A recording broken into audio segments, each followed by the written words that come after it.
honored to join you this afternoon for the official opening of the 2026 Judicial Year of the African Court on Human and People's Rights.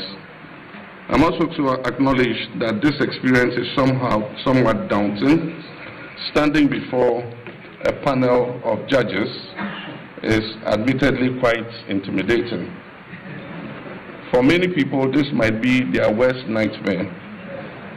And perhaps I'm drawing from my own experience because as a teenager growing up, I often dreamt of my father standing before judges awaiting the decision on his fate. He was detained once and faced the risk twice more, and these fears led to recurring nightmares about him. Honorable judges, I extend my deepest gratitude to you for inviting me to address the court today as your guest of honor at the opening of the judicial year and the launch of the court's 20th anniversary. I'm grateful because this institution and its commemoration hold deep personal significance for me. My connection to these themes is rooted in my family's history, which has shaped my own perspectives on justice and human rights. I've spent much of my life reflecting on justice, due process, and the rule of law. Why are these rights afforded to some and not to others? The same applies to human rights and dignity, which have been on my mind in recent days since I received your invitation. February 24th, last week, was marked another anniversary. It was the 60th year since the 1966 coup d'etat in Ghana that overthrew the government of Ghana's first president, Kasiebo, Dr. Kwame Nkrumah. My father was a minister of state in Nkrumah's government. Immediately after the coup, he, along with other ministers of state, members of parliament, and other government officials, were asked to report to the police station for their own safety. At the police station, he was interrogated, taken into custody, and he remained in detention for over a year. By 1974, just 8 years later, Ghana, through another coup, was being led by our fifth head of state and third military ruler, Colonel Ike Achampong.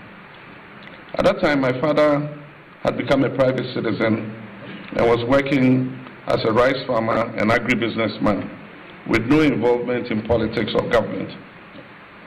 He was a staunch believer in democracy and he opposed coup making. But many others suffered even greater injustice and abuse of their rights and dignity. Many individuals have endured significant hardship throughout their lives. The Lumumbas, the Modlanis, the Sankaras, the Cabrals, the Prempes, the Yasantues, the Kabalegas, the Nyomas, Mandelas, and Bikos are all recognized as martyrs of the African Revolution. Had the African Court of Human and People's Rights existed earlier in our past, these grave instances of human rights abuses and injustice would have been a very important case for you to adjudicate. We would have secured justice against racist apartheid criminals, colonialists, and even our own oppressive African dictators who tortured and sent many of their countrymen to death, and countrymen and women to death. As I said earlier, all the nations on the African continent are each other's keeper, and I truly believe this. I also believe that each of us is a keeper of the dreams and hopes of our ancestors, hopes and dreams that they could not achieve. We've paved the way for their dreams to be realized, if not by us, then by generations succeeding us. Justice systems in Africa have strengthened over the past decade. In Ghana, we're strengthening our own judicial systems. As I stand and recollect my youth and my fear for my father through my recurring nightmares, I realize that I can put those fears to rest. For the past 20 years, we've had a court that can protect the rights and dignity of African people beyond the borders of our individual nations. So allow me to say, while I'm here in this historic city of Arusha, a city well known as a site where human rights are affirmed and the dignity of African people is protected, that the time for Africa is now. Now is the time for us to meet the challenge of keeping the promise we have made to future generations, promises we have signed and pledged to uphold.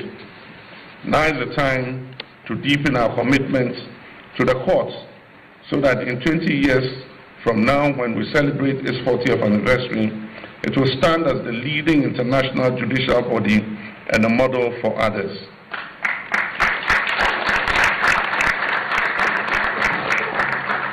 My lords, ladies and gentlemen, now is the time for Africa to step into its greatness.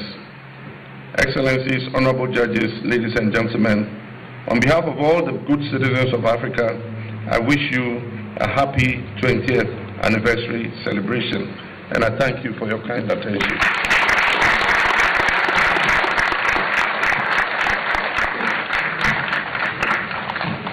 Mr. Speaker, roads are a very important sector.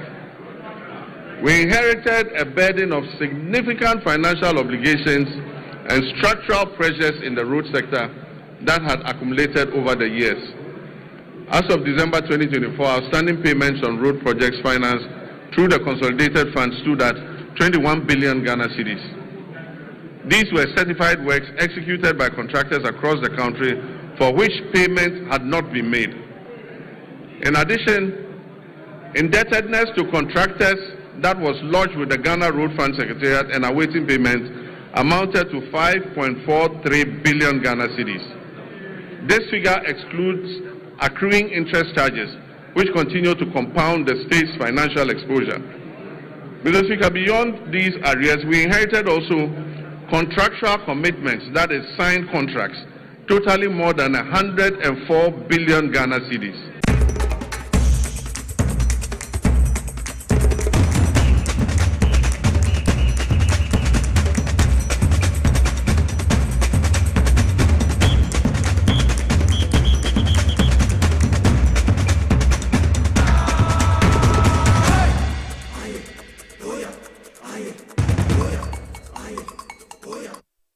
YZ and also on Power 97.9 FM, the hottest and the biggest conversation in Ghana inside politics in the different city. Howard 37 Abebrese Street, the heart of Accra, so they tour in all the 16 regions across the country, north, south, east, and west. This is your number one political talk show in Ghana. Yako Western Regional Capital, Takrady, Sharp 106.9 FM, Isiama Elembele, Western 100.3 FM, Central Regional Capital, Cape Coast, Adom South, Kremo, Ewo Kotokraba, Makesanso, and a Rich FM, and so Ewo Asin Fusu, Yako Bono region, Tiny 2.9 FM, so Consumer FM on Crown Quantasa, Suna half Regional Capital Goes on Ananum 92.5 FM station with ambition. Yubumu Remu Ewo Dunu FM, Aso and so San Korea, Omosukremo Ewo, Yako Bono region, Omukremo. Tiny 2.9 FM, Ewan Sokon and Suma FM, so on Crown Quanta. Yakota Mali, Northern Regional Capital, Honsua Union Kesmi, 107.1 FM, Kremo Elho, Sasuna Boli in the Savannah region, in Kiligi FM, so Kremo Elho. Yako Upper West Regional Capital, Wa WFM. Yako Boko in the Upper East region, I saw 100.1 FM, Zabs FM was Zebila, and a Pussiga, a Wingpan Sampa Wende FM. Yefu and Yako Futa region, who Global 105.1 FM. Ekwemo Elho Oti regions, 3 radio stations and FIN Live and area. You are sitting 9.7 FM or a year Krache, Kitty Krache, Yamame Honorable Helen Adjuan Toso, One, Dr. Samoa, Niwa, Dr. Samoa. Greetings, the good people of Ayer Krache West, the Church of Munina, Samuso, Mo Fayo, you are sitting 9.7 FM. You call Women from Aswe, Ewo Jessica, also Dollar Man, Governor of the Father of West Africa. Salam alaikum, Governor One, the Dollar Man, Mijese Bibi Aboko. Ono so omoto omafidie ho ya enye asem keto akura na afei yeko KFM aso ewo pasa omo so na abu tibles abeton peso aso omo mo so kramo ewo ho menua eye Lotson baby a cha kese enko emfa ma ene na ene yeda ene ne yede ene kire ayawa so east by election ekoso a ensem bebre na na ACC ewo ho yede ene be kire nya se 10 out no ade a ewo fom ye papa amafo head MP so mo ba beto aba de na ma we nyina aba ni nyina mo bete ho nsem on the show sanso ene ye bebo ewuram ene Excellency John Dramani Mahama ono so etumi akasa esembei ena president of the republic ono so de atuda ene awie ni nyina ensema ye de brel on the show na government accountability series no so no also ensem no ene de ena fairness kwachu fusu ya ono ene yakasama for the my Excellency John Dramani Mahama president of the republic ono so de atuda we ene ensem bibiri ni aboabo no ye de brel na CEO Edema Gold Board ye nia eye Same Jemfi enedai ena omu edi na sibema ne na wotweda ewo eye Kumase ama NDC ene abamu panifo bebre etumi akwa mu ewo Asante Mantemo ntisi ne nye Kumase a ne chese ayawa so is na nsem no sen ne nyina sitie we nyina ne aboabo ano a ye de ebrewo ewo ejumedie so minu aba eye Ramla wo eye tourism ministry mi gire se bibia boko ne sector minister ene deputy minister wo ye chacha mu nyina ene awie on the show ene guest MCU for Awutu Senya East constituency in the central region mukane kaswa MCU no ha ene ne betwetwe nkomone ya hwe ensem de ekoso eho ne achievement so far or azumu office no ye behwe ni nyina ni wi amene obrempon ye behwe the key highlight of the sooner na ye no so yetumi edi ho nkita ho ewo adwumadi no so nti aha na so do afidie no eto semeti yo ye dan ho aba ye ba de aka nyina no ye besan ede atoa so ewo TVS was it and a power 97.9 FM.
979 TV SYZ Ghana. Samsung on YouTube, SYZ broadcasting on your multi TV digital box radio SYZ 93.1. Also, will be to me ATN F3 as well as like I said, come here aboafo a etechire edjumedi brewo S natural mineral water. Samsung and Safari Valley Eco Resort almost techi power specialist about hospital Hebron Hills International School. The Stay Back Stay Safe campaign in free NP as well no so no eguso koso Samsung ena ye catch or say yankopon adoma power jackpot no on the 6th March and also etutua so Medimosis Clinic and Herbal Center or more the live kit capsules ena eboy support said be on liver function on yama bitumi ebetumi akoyi victory garlic mixer Dr. Makonso no on also eta ye chi hope ye Herbal Center divine hope for so mo de otwa herbal powder ena eboy ene ewie jumekuo adawro man techira ye de jumedie ebre on your number 1 TV station TV SYZ and Power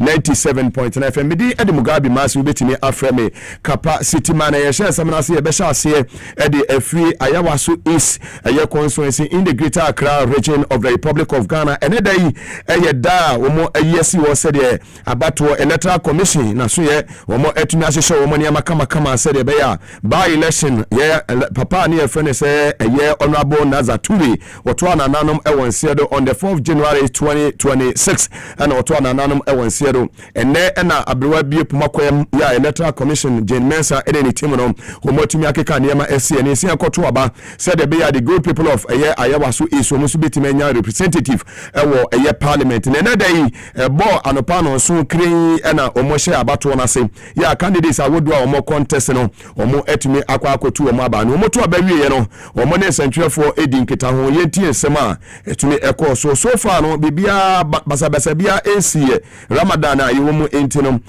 Ramadan season enti ama bibia da form boko ya chese bambafo so no ye adwuma ye mo IGP ye Inspector General of Police ye openye friend say ye Christian Tete Yehunu odi ni team no omo bo adwuma ye papa operations ye tiomo omo emrate no ewo ye former omo bo adwuma visibility team no so far so good ya chese bibia ekoso kama ya abato ne de set nipa no bepie aba beto no eno na akwakoye bibia ewo san say doma na amafo expect say nka ebedu sabri omo bepie se de bi omo betimi aba beto aba no dodo na da so ehye dem a omo ntumi MPA etumi emeto aba ye hwese abra ebebo nunuma electoral commission ede na don no bebom say eja ye wie na omo ewo kim de motimi ato no esi ade bibia eda na kwema bibia koso smooth ya basabesa bia enye de yetie eye centrefo nkita hodi omo ne eye candidates awodo omo contest no omo nkita hodi ne sene esiko ye wo Ayawaso is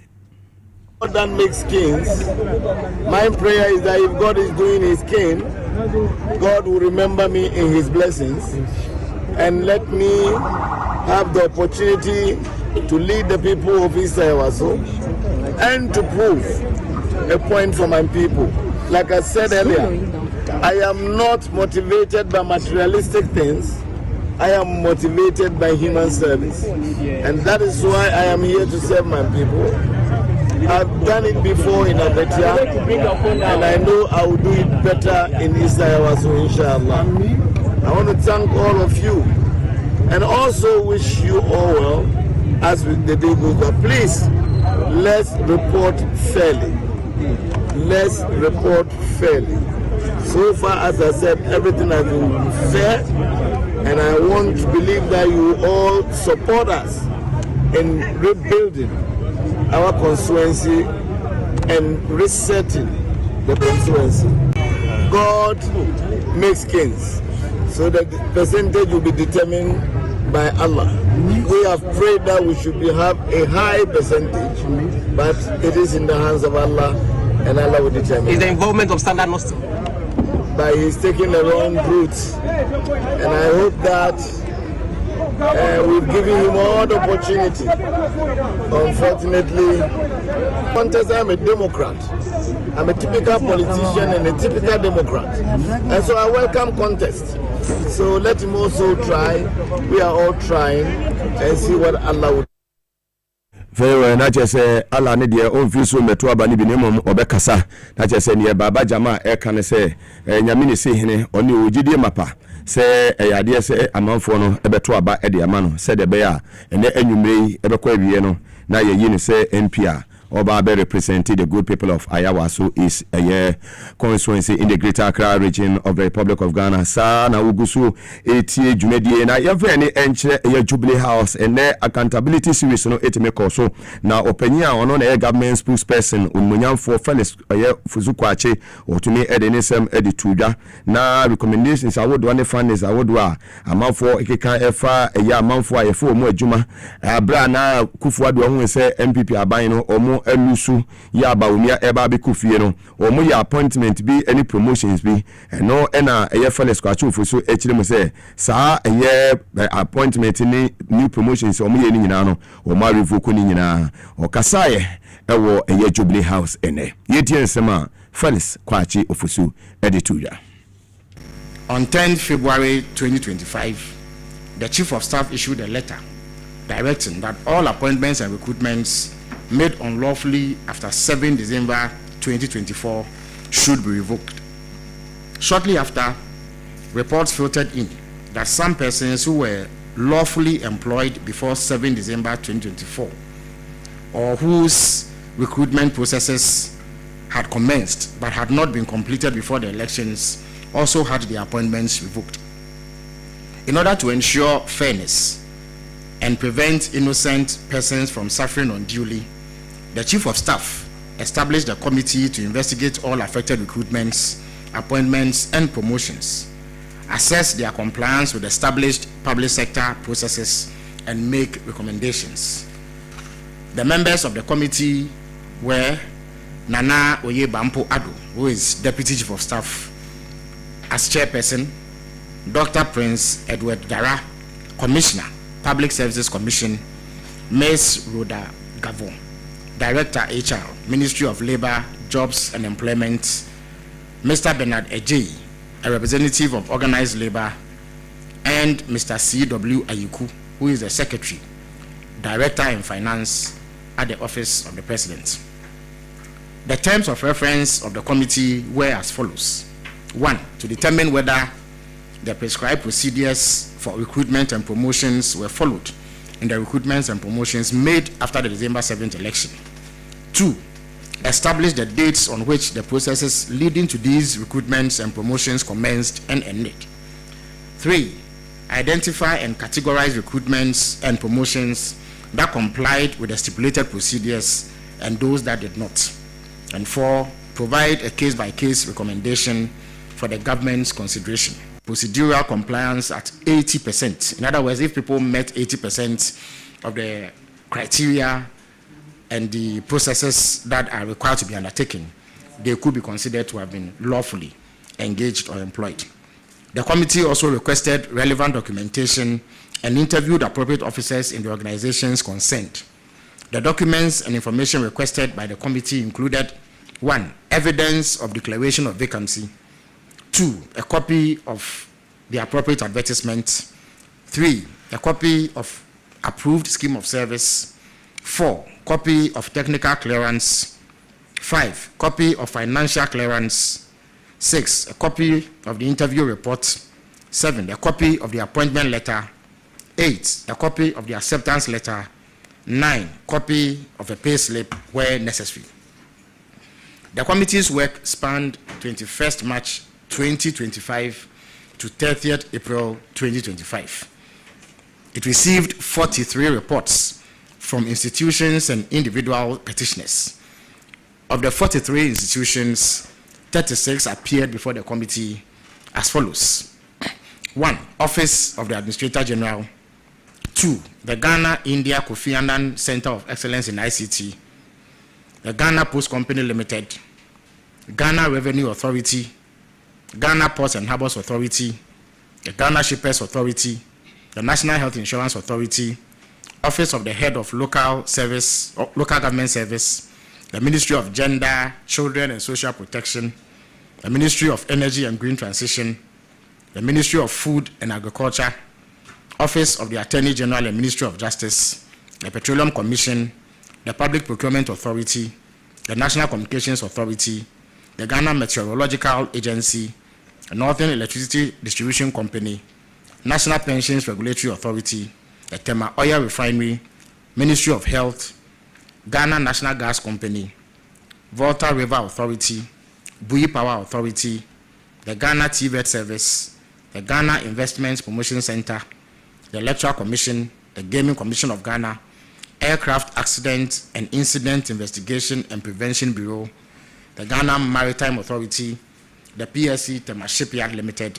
the Ghana Civil Aviation Authority, the Metro Mass Transit Limited, SD Dombo University of Business and Integrated Development Studies, as it was known then, the Minerals Income Investment Fund, the Social Security and National Insurance Trust, and finally, the University of Energy and Natural Resources. Now, a number of affected individuals also submitted petitions about the revocation of their appointments to the following organizations: the Forestry Plantation Development Fund, the National Investment Bank, the National Development Planning Commission, the Ghana Exim Bank, the Ghana Commercial Bank or GCB Bank, the Volta Lake Transport Company Limited, the Ghana Investment Fund for Electronic Communications, and a collection of petitions from persons living with disability. At the end of its work, the committee made the following findings. 1. Of the 36 institutions that appeared before it, 28 had commenced the recruitment processes before the 7th December elections. 2. A total of 13 institutions revoked appointments made in a response to the 7th of December 2024 revocation directive. 17 institutions did not revoke their appointments but sought guidance from the Office of the President. 16 of the cases reported by the institutions were mainly payroll related. In total, there were 2,080 recruitments, appointments, and promotions that were reported by institutions when they appeared before the committee. Now, out of the 2,080 recruitments, appointments, and promotions, 879 were revoked by the institutions themselves, while 1,201 appointments were left unrevoked. After the hearings, the committee recommended that 1,539 of the recruitments, appointments, and promotions be upheld because they complied with the prescribed recruitment and promotion procedures and received appointment letters before 7 December 2024. And this also implies that they achieved a pass mark of above 80%, or 80% or above, I beg your pardon. The committee recommended, however, that the recruitments, appointments, and promotions of 541 persons be revoked because the recruitment processes ended after 7 December 2024 and failed to meet the pass mark. In other words, they also did not comply with the processes and guidelines slated or designed to govern that process. Also, the number of recruitments, appointments, and promotions recommended for revocation by the committee was lower than the number that the institutions themselves revoked in the wake of the Chief of Staff's directive. As I indicated, the number was 879 in all. That's the number of recruitments, promotions, and appointments that were revoked. Now, this differential is because the committee paid special attention to vulnerable groups, including persons with disabilities, particularly within the Ghana Education Service. There were some of our compatriots who suffered some disability, but we found that their recruitments should be revoked because it did not comply with the laid down process. But because of their peculiar situation and the hardship that could be imposed upon them if we were to enforce this directive, they were given some clemency, and therefore they have been allowed to regularize their processes in order that they stay within the public service and earn an income. Obviously, the recruitments, appointments, and promotions that were revoked were made in clear breach of procedures and directives issued during the transition period and did not comply with the regulatory framework and guidelines for recruitments, appointments, and promotions into the public service. Hence, the decision to revoke these appointments was not based on a witch hunt. There was no political motive beyond the desire to uphold due process and ensure compliance with the rules and proper procedures governing such recruitments and appointments.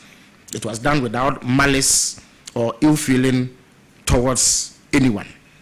It was a necessary step to uphold the rule of law and ensure accountability. That was government spokesperson Honorable Felix Kwachi for live on TV as YZ and also on Power 97.9 FM and all our affiliate stations across the country. Yekoye ni na yede nsema kano sono de atwaso enche yene and MC ya ofri awutu senya East Constituency in the Central Region and so ebetwetwe onkomo odu amasama slaughterhouse wa omo biemu se ko ha speaker slaughterhouse wo Speaker, my friend is Speaker of Parliament. I was slaughterhouse. Amasamai. Umo bia to me say kuha ubia udu ha ubia say Speaker of Parliament. Ama sama slaughterhouse. Umo bia to me say kuha kitikri so bia tum ya enya asam kitu akura ni na ewo ama sama constituency. Yako vitu na fe yemra ya bara fe ye ne honorable MC from Kaswa so eri en komo twetwe no aba beto aso ne bedi nkomo Kaswa yiwie Kaswa nkomo ne pepe minia e yo ben pepe chone no ha na yetumi ahwe so na no ensemene other issues so a PPA enne ye Tuesday the 3rd of March 2026 channel so senya kopon ya adme fiada Independence Day na chese Ghana ye fa huni no ye ma mi bi papa bibiri ho a wase etime mo wamo ye happy birthday in say ma me Lodina First Lady of the Republic only a 6 March until ye happy birthday in advance so ena ye ma me ya o su day night market ye na twe osu night market na twe also ye ma happy birthday yakopon mo ahoden ene nkwatenten yakopon ya adoma Friday penifo bibre nti no obi a odi ni birthday on the 6th March bia no ye manipa no happy birthday in advance. Victory Enua Victory Garlic Mixture na wati ni dinatiati ni se na edro ni tie na no pasem ne se edro wi adwuma ye titru pa ne se ebeboa ananna ne srade ewo ni padua ni muntin mu ama ohu atokura de dika obabi wo ho a okonfikyire a ema edro ewu hia ye Victory Garlic Mixture ebi kura ho bekwa ewie wansa na ba eye Victory ena wu hia wunya Victory no ma na busumi biara ubenya ofikyire akwa empa ho kura eno de akira obi wo ho ani ti ne tedwa no obi wo ho ye adwuma kakra bia no abre na nakoma bɔ ne periperi ni nyina ye mogya entimi mfa akoma no nkwa adwen mu eno ne kofa saa de ne ba odofo mesrewo so wo ho na wonsemu ta adwew ebia wonsa no sei ana wonamro mu na esi fom no kura adwew ana ayatufo se de edi fom ato mpagoa mu a eye Victory ena me kan foma wo unum Victory asa no ma ye bobɔ so nyina no ebegyae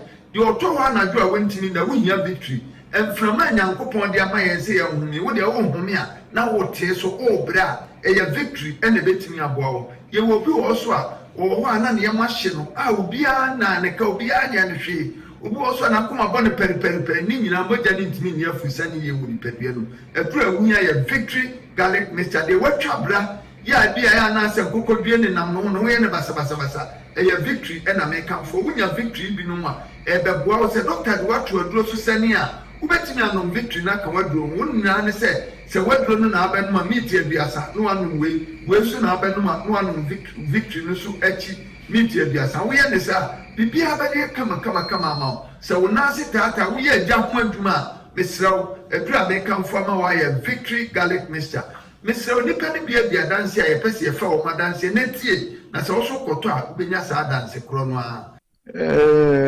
ntwe mi mpedwa mi ntumi ni di mi yare so mene ko be 12 years di man nu ndro mojedru 5 minutes de kin matutu ana se na meti TV ntumi na mehwe ne mu se moto ndro bi esi Victory Garlic Mixture ne mi mtodru sa wa modru no asa modru no eye papa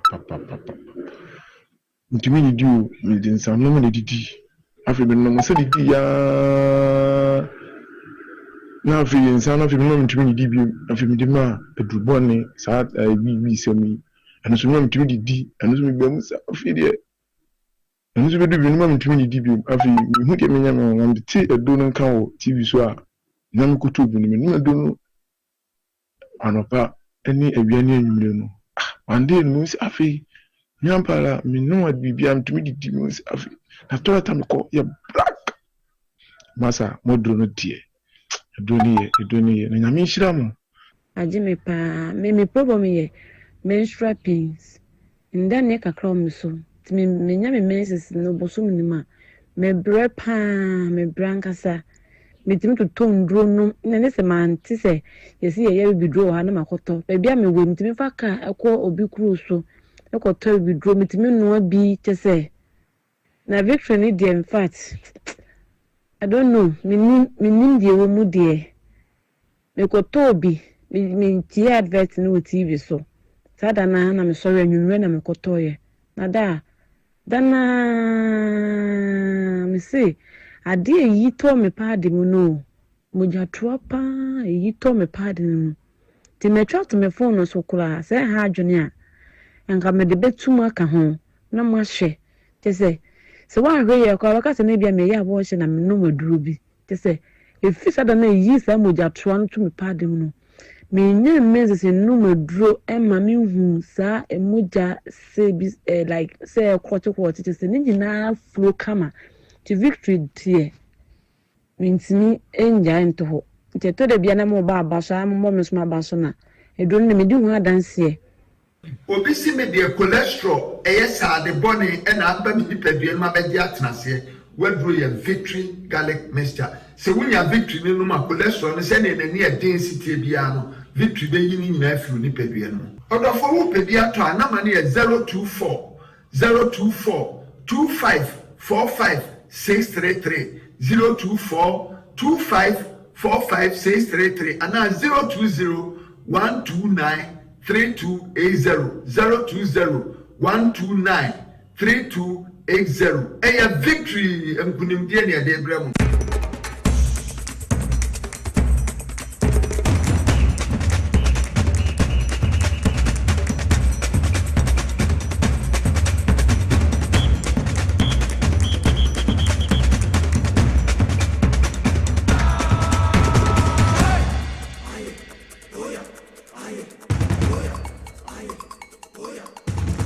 Welcome back from the commercial break live on TVS.9 FM. Sabi esinkunya ya yedi yenkomo twetwe no ba be hyehyɛ so ene ne yehu ensema wodo se ne nyina no ACT ene opanya yenya ne fie ha no eye opanya ofri eye awutu senya East constituency ewo eye mfinfin eye mantam ne didi honorable eye said eye saba eye sewono fantastic Banini one on the MC the good people of here who to senior is in the central region honorable yamakwaba you minia bibia bokode mejo so me say bushafo nyina ya no ma oneso ama madam nyame adom ye ho ye fantastic ye pa I would senior is the same kaswa eboko muna yeshe fantastic kaswa so the fourth largest in the country. Fantastic. In the country. Fantastic.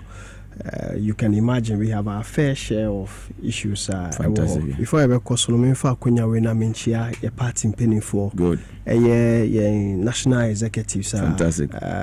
Chairman Sedun Ketiadano. Fantastic. And then central regional executives are Professor Sedu Akamo. And Utu Senya East constituency executives, ne branch executives are omoboa ama party nejina na mafa kwenya we so ede echia yankasa ye MP onuaba honorable na akoyo okuno.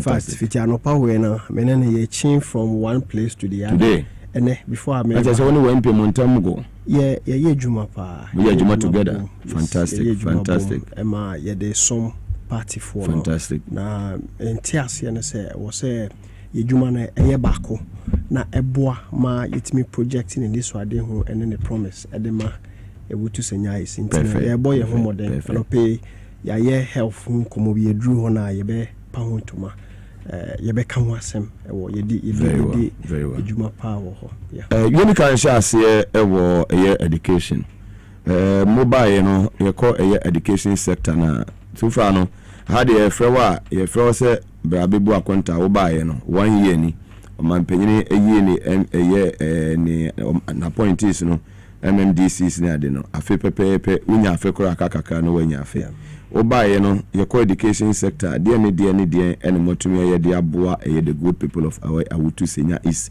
in the central region Kaswa ene ne patemu. That's say most of our efforts has been into education, health, and then other sectors. Now, when it comes to education, nyamiadom yetimi aboye homoden ediama Kaswa kromo meboboni amane beso na machire bibi ewo sine be hadi utumira wose wochirisi uchiase nti wochire baby a edani si a wochire edana no wachire baby a mosies exactly mujide say o mantie no so mo wo back room ho so beboa yen na dia o betimi dia che no mo dia kan edikan no okọ awushitete eye school bi a ye dia to yehine na owo ho no fantastic ntino okọ ho na you see 2 units kg block fully completed ewo awushitete production team na mo boy kakra with the pictures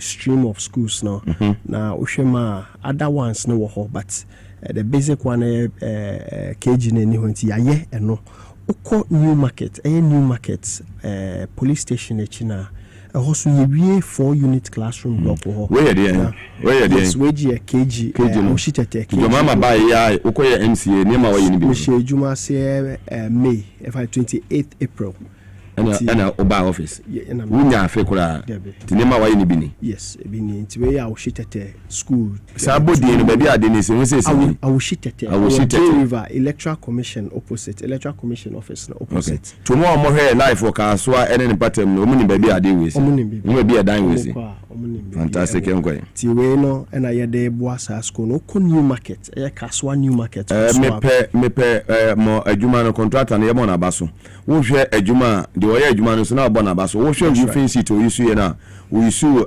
point 4.4 no quality roofing sheet and yisu ya we ye brick red and what the adwuma no nti roofing sheet no so efe papa nti contractor ye mo adwuma na se we adwuma na ye fe se a wo so contractor we ye no ne ye bo wabaso san se de adwuma na ma wo no watumi aye adwuma no amana ye fe na ha so ye de yin wadawro ma me hu se insu anano so leka we no say no as a timer me call ho for me last we no na omo ya wrap up omo site operations no ewo ho tino uyi enofru ho a ye new market police station e chino also ye 4 unit classroom education one ye wo yanko rules okay we na yebeba so yebeba we no so answer we yebeba ho answer yanko education be say we education answer okay fantastic yanko new market hono 4 unit classroom. The idea is you see Kaswa in itself is market. The meaning of Kaswa is market in Hausa. Now your new market is one of the biggest in the country. Dipani be brain free ebedidwa twice in a week and a market days, but on a normal day this near the market days near the Tuesdays and Fridays. Okay. Let's say a market day and a market day. Friday so another market day. Fantastic. Now dipani be brain abaho. O say you nhihye bi a hwe say akwade bi a wo say wo dru school going age na ense what na fie na entimi nkoba ne say o maame no badwa nti obeja akwada no wo fie what we are saying is the idea behind is a safe program. The idea is say obetimi akọ market na wakoja obana of school going age at the school. Okay. And the school is just within the market area. The time I be po juma by this time 4-5 no na akwada no so apon. Okay. Now, with me, now that particular project, let me say this, it's been abandoned for over 8 years. Now the previous administration. Yes, the previous administration. It was a SIP program. So nanka ya say ombetimi ayenwejuma, but because say omoye tuo omoja na muga roof ni na a pipe chichi Indiana mwa array.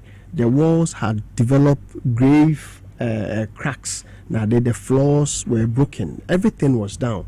So we had to take off all the roof. What we call in construction remodeling. any baby was here, and today that particular school is completed. Yeah, baby to whom and ammonia diama is with your people. And so be your workers will be no Oko New Market Police Station, baby warehouse, the one in Chemona. The school is the 4 units classroom with it, ancillary projector, and also de ebeboa, Emma Bibia Akoso.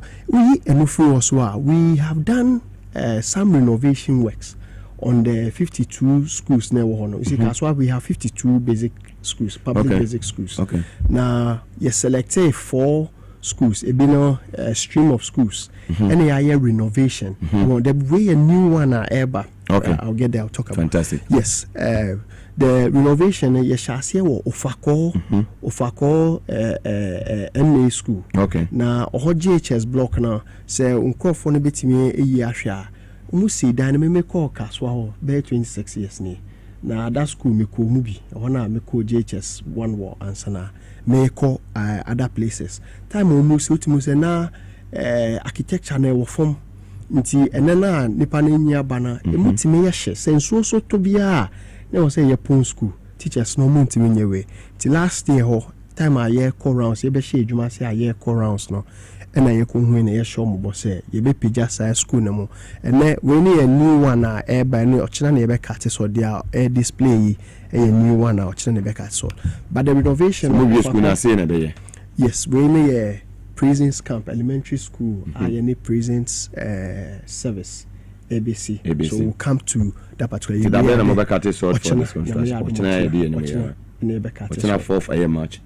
For prisons camp. So we'll talk about this. So we've done the renovation at Ofako JHS. We've done renovation at Presby School JHS. We've done renovation at Banat streams of schools. Yeah, Gusua yeah. And then Odupongpe JHS. School renovation. Then coming to this particular one now, it is a joint idea yani Ghana Prison Service.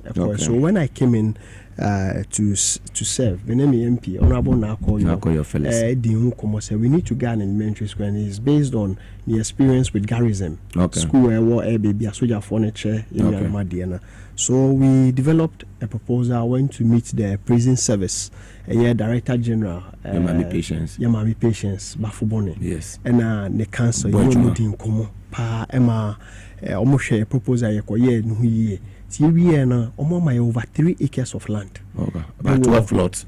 Yeah, 3 acres. It's about 12. Yes, it was a dimension and so okay. All right. I will to camp prisons. I work as well. Only some more facility back home the door correctional center. You know, and I we na to add a full-fledged basic school to our school. Ubakaswa.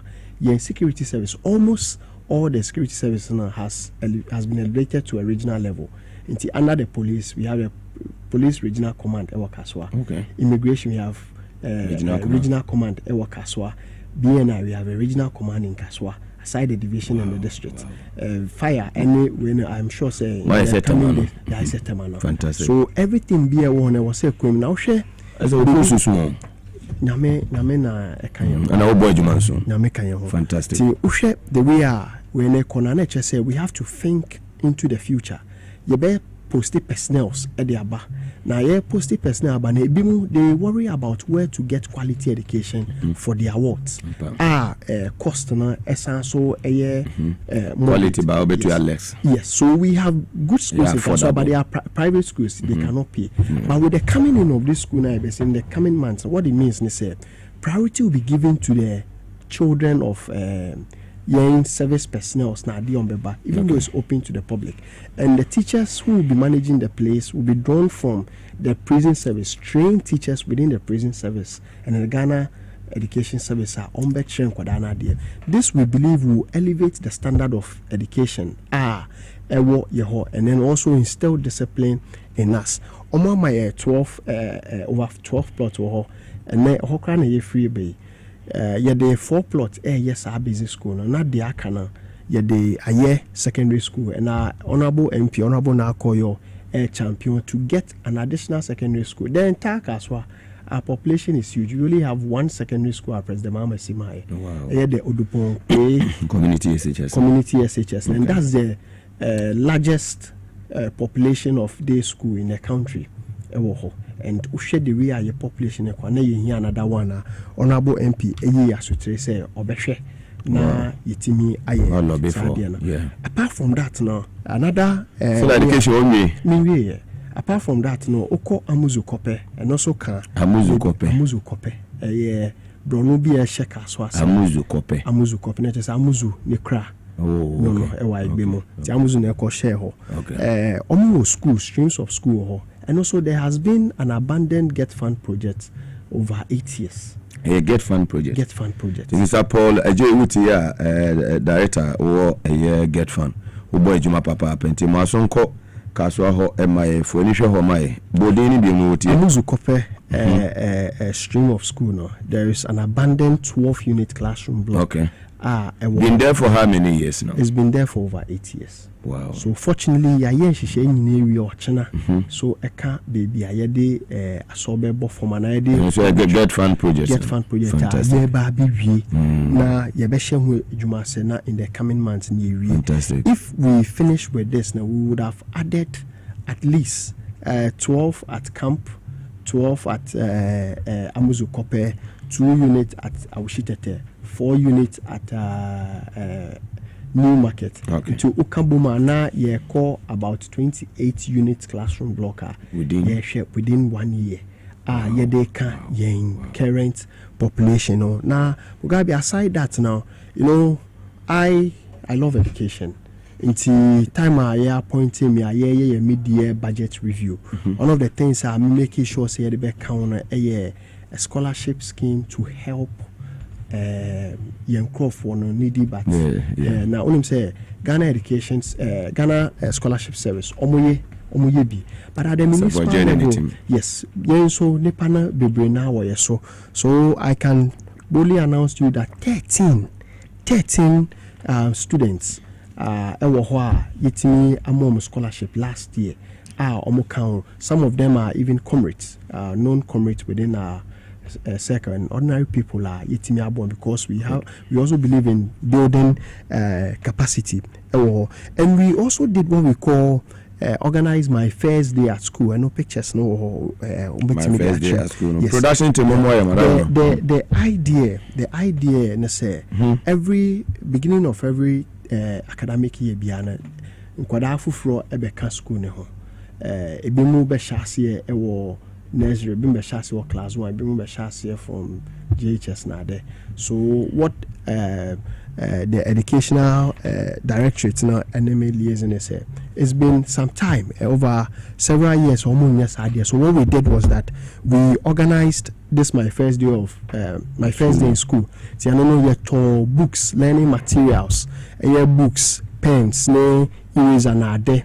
Yet sa niamonimina yet sa nimene we so can snack account. The other snack account you call all the 49 that time there were 49 streams of schools until you call all the 49 and I you chairs ask your friend is saying books na the Emma first timers ebimukra first timers maybe you your mom learning material and your friend is saying snack so at the car and that alone shoot up the motivation to stay in school and then to be in school.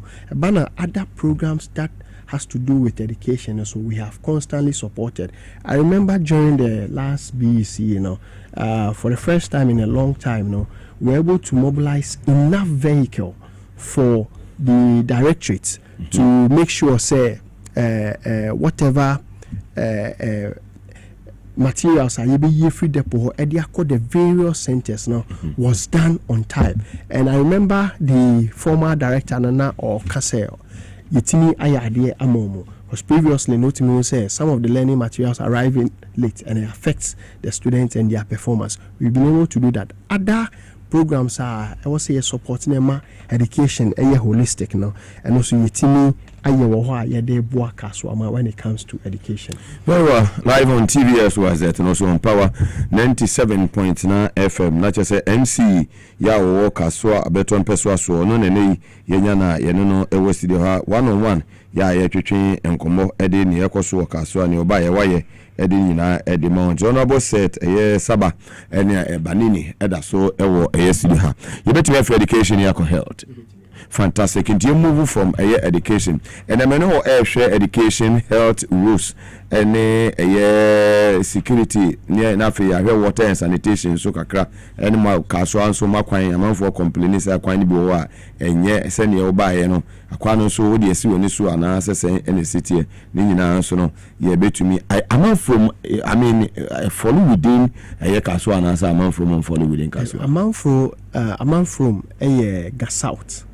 Nti yene amanfo hoye greater Accra. Wow. But also ya develop ya ma untimi hu insenso aso no but it falls within. Yes, it falls within gas out. Fantastic. Thanks for that clarification. Well, let's move to health sector.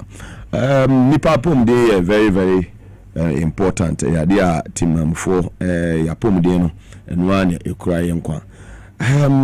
Health system no saying city mobile multimedia UBB to improve near na say any city obetumi ama no so sem kakra yo mugabe meda wase enena enije da kese ema kaswa yempomuden directorate now before ameba na me ka cho say me honorable MP na yetimi akotu anamo edi adwuma bia sana yetimi bahase ye start anopa na ewo Mother and Child Hospital. Mugabe, this is a striking factor. Kaswa's population is over 400,000. So yeah, the Nkwadahanyina Kahua. Now, one of your biggest health facility ewo Kaswan Mother and Child. We ne program ni bi. Iti aha okobaka nka obeho. Okay. Yes. Okay, so this one is the Iron City Health Center. Right? Yes, this is today. Me banana me faho as na me buy. This is Iron City. This is a renovated Iron City Health Center. You chawo. He said they were complaining about for air attack na there. So when I went there, I told them we will fence the place for them. Tomato fence wall. Yeah, to fantastic. To fence wall at the gate. Ashano kama. And yaye mechanized borehole at their mom. They have issues with water. I had a newly built and commissioned maternity block at Opekuma. Okay. Opekuma village now. Opekuma chip compound. It's an old building. Last year Mugabe Omotime enya award on their service delivery. A banner award year. Omoji award baku 94. As a casual move amount for enda. It was a brown so. Kevin Crawford. That's right. Nti eno na last.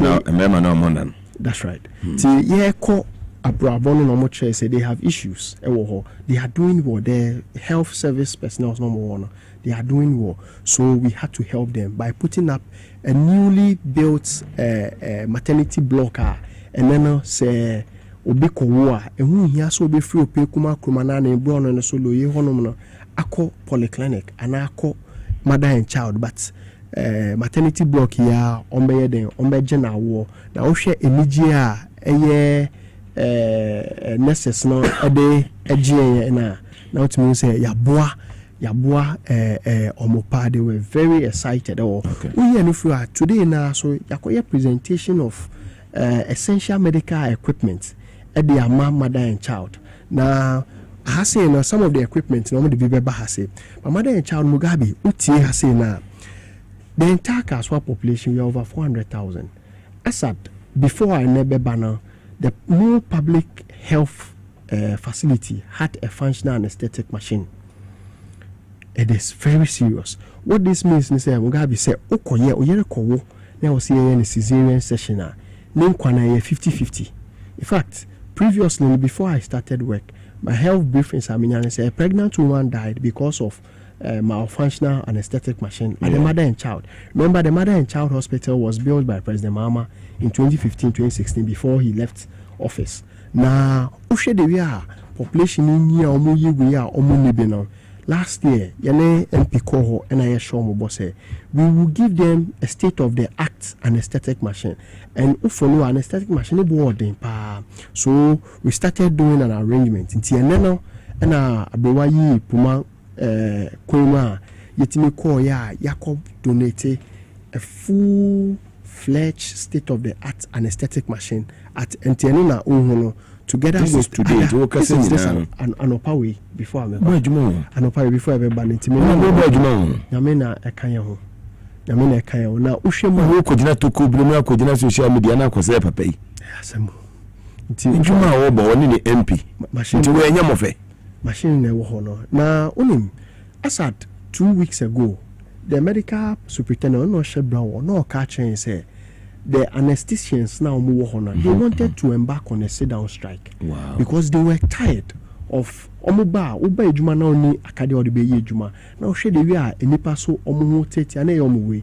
Then we assured them that Omunyabote, so we had to fly in this particular machine. Now their medical superintendent Nikaya Mameka or say Kaswa has the capacity already no more yeah. And Nipani be free Gomwa East. Ebeji ayaresa wo enipa ni be free ga south fani be free ehutu senya west eye body asene ne kika ho ebeji ayaresa wo. Now sometimes they are in a position to do some of the medical procedure, but because you need anesthetic machine no more referral. And one them say critical condition referral yami anka ho a so this particular initiative Mugabe, it is to save life, to make sure say you save a lot of lives. Exactly, and that is the commitment MP Honorable Nakoyo and Ejumapa na demonstrate. We are no free delivery beds. Maternal delivery beds in the war and hospital beds in the war. And I do almost friend almost say coach. And say Unyama. Ukwa so be that so na ya to the ahwe say oban ya kula no opposition hu yi na some machines ni na Ghana had a member no mo yere nyama omo bebre na omo nta ni ma na chinko hospital UK say opi obeko oba no so wo opi obegina ho enti omo nta ni omo yere nko hospital omo nim dia wo kan enti enka ni omo ntia si no so ladies are come fantastic ti encouraging member I mean it's nice you are that a man some motivation. It's very, very important. Now, we are no free honor. There were other medical equipment. Even added laptops to it. So some of the health facilities. Now it made their record keeping and other things. On the way, there were a lot of them. At the moment, we are no free. As I speak with you now, there is ongoing construction of a 30-bed. Pediatric block at the Kaswa Polyclinic. The old Kaswa Polyclinic. Kaswa Polyclinic. Yes, we are constructing a 30-bed pediatric block. What is happening is and then Oko Polyclinic one kasanye Madam Charoko Polyclinic now. In Kwada any year mamma now they share the same ward. Now Ushe medical smoswa in Kwada Ayarisa and Ayarishana is different from in Pennyford.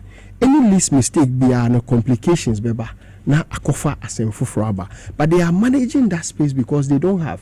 And the polyclinic itself at now over 30 years the entire bed capacity is 42 polyclinic. And so when we finish this first phase construction, which will be ready in about 2 or 3 months now, when we finish we would have added 30 bed capacity to it, and eba boa emayi yenkwadana ediaba saa hono ne yasanso edi ancillary offices account to many baby omodin drone ade baby doctors ni other medical way na beba be kan enya no kwa uko Otames electoral area baby friend last stop and Alaji Kota hono na we are also Kota. Yes, Alaji Kota. We are also constructing a new chip compound Otames ho. That particular location it is going to serve the people of Otames electoral area, some part of Akule electoral area, others from Opekuma electoral area, and then Ofako electoral area. Gadaumi no bitimi about that particular chip public way be anywhere. Yede echo. Aside that, the CP was scheduled to have one. Yeah, the Asoko ball form. But that particular side, we have a little issue with the land. We are resolving it. Once I am resolving it, and they say, "We'll take us for the normal." Once I resolve it, and we say, honestly, the police tell us it's been dwindling. Crime rate and other things have been dwindling over the last year. Now, Ushe, renovation work. Iron City, green building now here, no, and also health center or Iron City your friend say renovation you free no we are going to gather and then new market health center and also renovation works all these events now is to make sure say the health of the ordinary Ghanaian living in Kaswa na to senior is better off ogabi enyu bia na obetimi eniska edi afroka abankran abeji ayaresa. In fact, a transporting one. You cannot guarantee your life in emergency situation. And so when we are able to empower some of these health facilities within our communities now, it serves as the first point of call to save life and then also to make sure quality health care is being delivered. These are some of the things that are also health center. Yes. Very well. Live on TVS was it and also on Power 97.9 FM. Fast like I say, Mfama and Aboafo Divine Hope Herbal Center and a mobile to Monka Ewo Jumedi no Sasa so fast Rama Victory Garlic Mister Medi Moses Clinic and Herbal Center and so at the Live Kit Capsules boy was in Aduma Friday the 6 March 2026 at exactly 8 a.m. Ekusi 2 p.m. We an annual free health screening no ewo prostate mo fibroid and a dental event in Ebekoso ewo all the various branches across the country. We do any Medi Moses na so ewo Kumasi Hinema Kokobe enwo so na mo ashama jekojo on so by ashama ye papa ministries Ghana Highways Authority building emu no so na do any dental barrier or new site or obuhunu ewo asoye of Medi Moses na ntwetwe nkomo 0244 06844 0244 06847 Shannon so say ene men kancho MP for so se men kancho say won kwa ho hia nipa de enisi wo bia sa keke nyankopon mfi odema wo no wudi no wasase so no to nsa efrewa ya na kama sene se babunu ana se obi a wugina wona so wonyare nya hwe na won se fo tanka bi atofom wudi meka fo tanka na chese petrol tanka yi na bia atofom etofom akofa gallon se kwa akobu diesel ana se kwa akohwie petrol sanse ehwiegu menua eja wan hwe ya no kwa akohwe won kwa enu ti na ma National Petroleum Authority NPA wo mode ya ba o say stay back na say jina wachi kura memme ho baby ad no memme ho and stay safe campaign no omode ahyehye so nti de omoka na say so wo se fo tanka bi atofo ma menko ho memme ho ne mom no obetimi afre post fo ana say Ghana National Fire Service mpelifo no matimi aba asoyo na Ghana National Fire Service for offer omo ebeje so na offer National Petroleum Authority NPN so omo ebeje so 0302 550380 0302550380 National Petroleum Authority NPA omo de Kasiebo ede aba we say your life is worth more than a gallon of fuel. This Save a Life campaign is from the National Petroleum Authority and PA. Ti channel so said be ya wonfa ho enko wuku bi a eni se eja uwo no akwa ku Kasiebo bi wa ha ya efie nuanom muslimi fo mo channel so se nyakopon aduma haji amoba be kono His Excellency John Dramani Mahama President of the Republic of Ghana ono edeniema gugu na kwa mu ye pa chese niema Pilgrims Affairs Office of Ghana woman di we ede aba free Hajj village ho ya openya ne sa sha se Alhaji Muhammad Amin Lamte Hussein on a Nesa Eshen Krata and so on a director of a year communications Edema a year union Muslimi for Hajj or more Ebeconum. Now, just some more mop up a year medical screening exercise. Now, we know a tamale for more dear and a edu hono Ebesha see on the 7th and a year 8. Inti Monshano Subusumi Wumi ya 7th year memenda ya idea ni edin question that's so ewo a year tamale a year mobile so ewo Yuma Medical Center. Yuma Medical Center. When a Jumedi in Besha see Ebecoso Eho, Timotion, so some new film, Bokonia Hema Pum, Arese Bibia, the Danaquem, Senabia Mukudu, a yes Saudi, Mukudu Mecca, Bibia to me, Akon Kai, Mobakwa Sumjumu, Ewa Pumdi Quanson, Masaba Sumjumu, Ewa Apumdi Quantin, Sakam, a year in Kabui, Ifi, Yunia, a year Alaji Mohammed, Ami Lamti, Yone, Director of Communication, a year Pilgrims, a year Affairs Office of Ghana. Live on TVS, YZ, and also on Power 97.9 FM. Channel so say and a third match 2026. Now honorable a year NCO free Kaswa and yeneno ewa high. Yemi abanini yanko so na fi yenhwe yi move away from the health sector.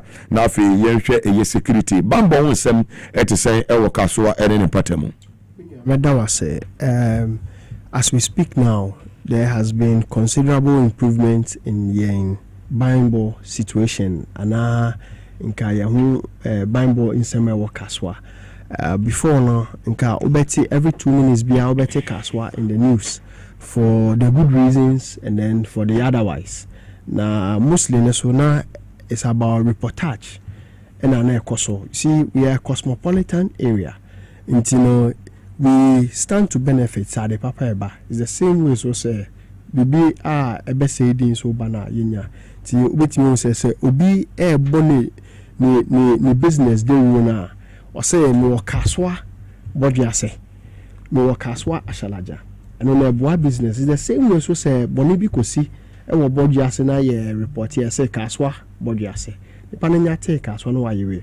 One of the things ye sha say here was to be very particular about the communique and the reportage echo out by making sure say in central for needing who say if issues happen and it's in Kaswa, report it as Kaswa. But if it's outside Kaswa, don't say Kaswa. I imagine one say Drew baby affecting by the year. And that is because Langas number form. It's under control. It's under control. We keep engaging. Because me back Kaswa and Messia will be a minimum and sana. Miss Kushian or Kaswa. And maybe San and Yamate Sen was you. Since when you may. If you say, dear Juman, or I saw a Langard, and say, eh. Langard. Woman, a year, so I could pass us in the bedroom of the game for you. Until Munchi, Langard, I know Asa for winner. I thank God, say, Nancy. Only answer so for no, only answer some sooner. It's Rombana, and digging fin the way of my close to Yamam. Sir. I said, no, Yamam, sir. I said to you one time. But one say, Omokana Mamre, even though it's not legitimate. Yes. But I believe, say, it's about time Yahim Fono would also be investing some of the funds or money free the land sales now. I see when you invest those things back into the society now, Ebuama it serves as a point of employment. Edema in Mantiana. As I be saying they also want to benefit from this because as you talk the game for you. You see, umoko a year roofing a year fee. So those ones, to us or one story, no, cook 2 albums, you said there be. I said, and I digging to top, and so I said, but you know, the American say, Oko size, I would do. I was say, more motons, I see down. Uncle for no bow and chain, no Montana Boko. Kakrebi, the money be or the between you. It doesn't take anything. I mean, one area, depending for US and a buy, and not any minimum. Because I'm assuming age more that area. Omobami ho, Omuhumia, didn't hear because Mutimi too much from my day, Omakoto Abremi. Bogan free American buy, Mrati and call side to Omusu, Yaba begging roofing a year fee, or my 2 so I pay 2 boys in Okumbako.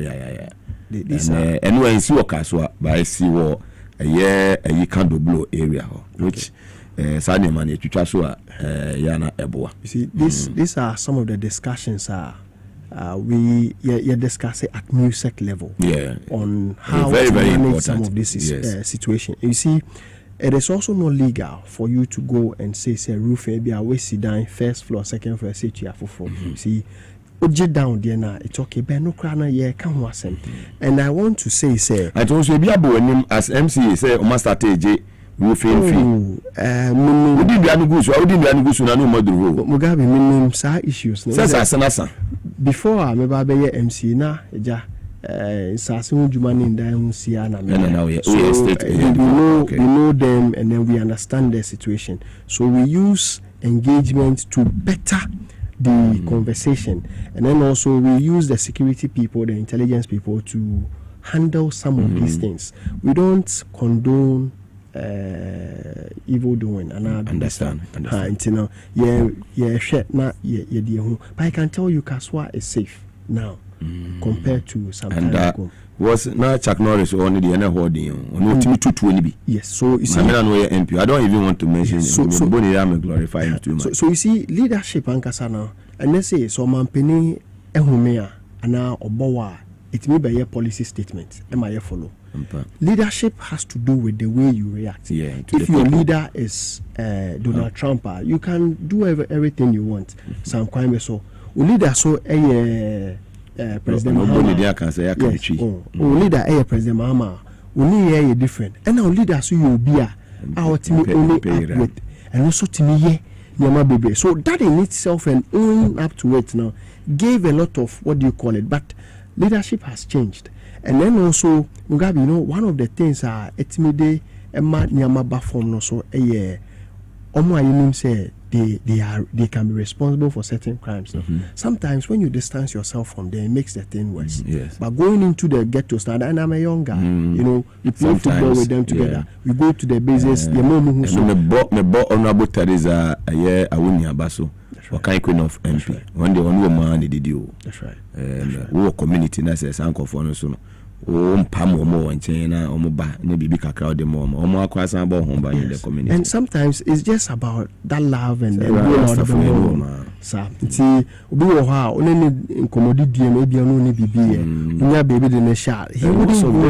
educated. That's right. Yeah, that's right. So we need to help them. Exactly. So we combine some of these things and working closely with the security heads, the security officials in Kaswa, and also Abuayin, the regional commander and the divisional command, the district commands, the prison commanders, the immigration. Very cool. So you are the head there. Exactly. Fantastic. And beyond the headship, you know, sometimes all the bureaucratic way you might not enjoy the full cooperation. So you go humble yourself. Exactly, and then a lot of things. You also learn a lot of things from them. Exactly. Fantastic. Exactly. So by prisons camp here, any commander, any yes, the correctional team, you know, another one. And at music now. We do all that, all these things now. Production with the pictures and some of the pictures, you know, now we display as conversation. Now I'm for your opportunity to me. So live on TV as was it, and also on Power 97.9. You move away from security now. For you know, share a year rules. Saying Anna Kaswa Quine a city. That's right. We have made that was traffic. Kaswa, your routes now, your principal streets, and your inlay streets to start with now, we designed a program with the drip machines. Last year, between the latter part of the year, between the third quarter to the end of the year now, it means a minimum of 97 kilometers of road reshaping in Kaswa. Free here, okay, so now in on Electra okay, so we're a supervision of a 3.5 kilometer tar works at Iron City. Okay, this particular contract now was started by the previous government, but mobilization contractor. Okay. So what have you done so far? So when we came in, we had to look at liaise with the contractor. Now, obey we Juma. Yes, I have to. MCA Juma na office in Kwan. Office kakra. To be share most of the images now I'm there. Baby, when you MPS, but exactly.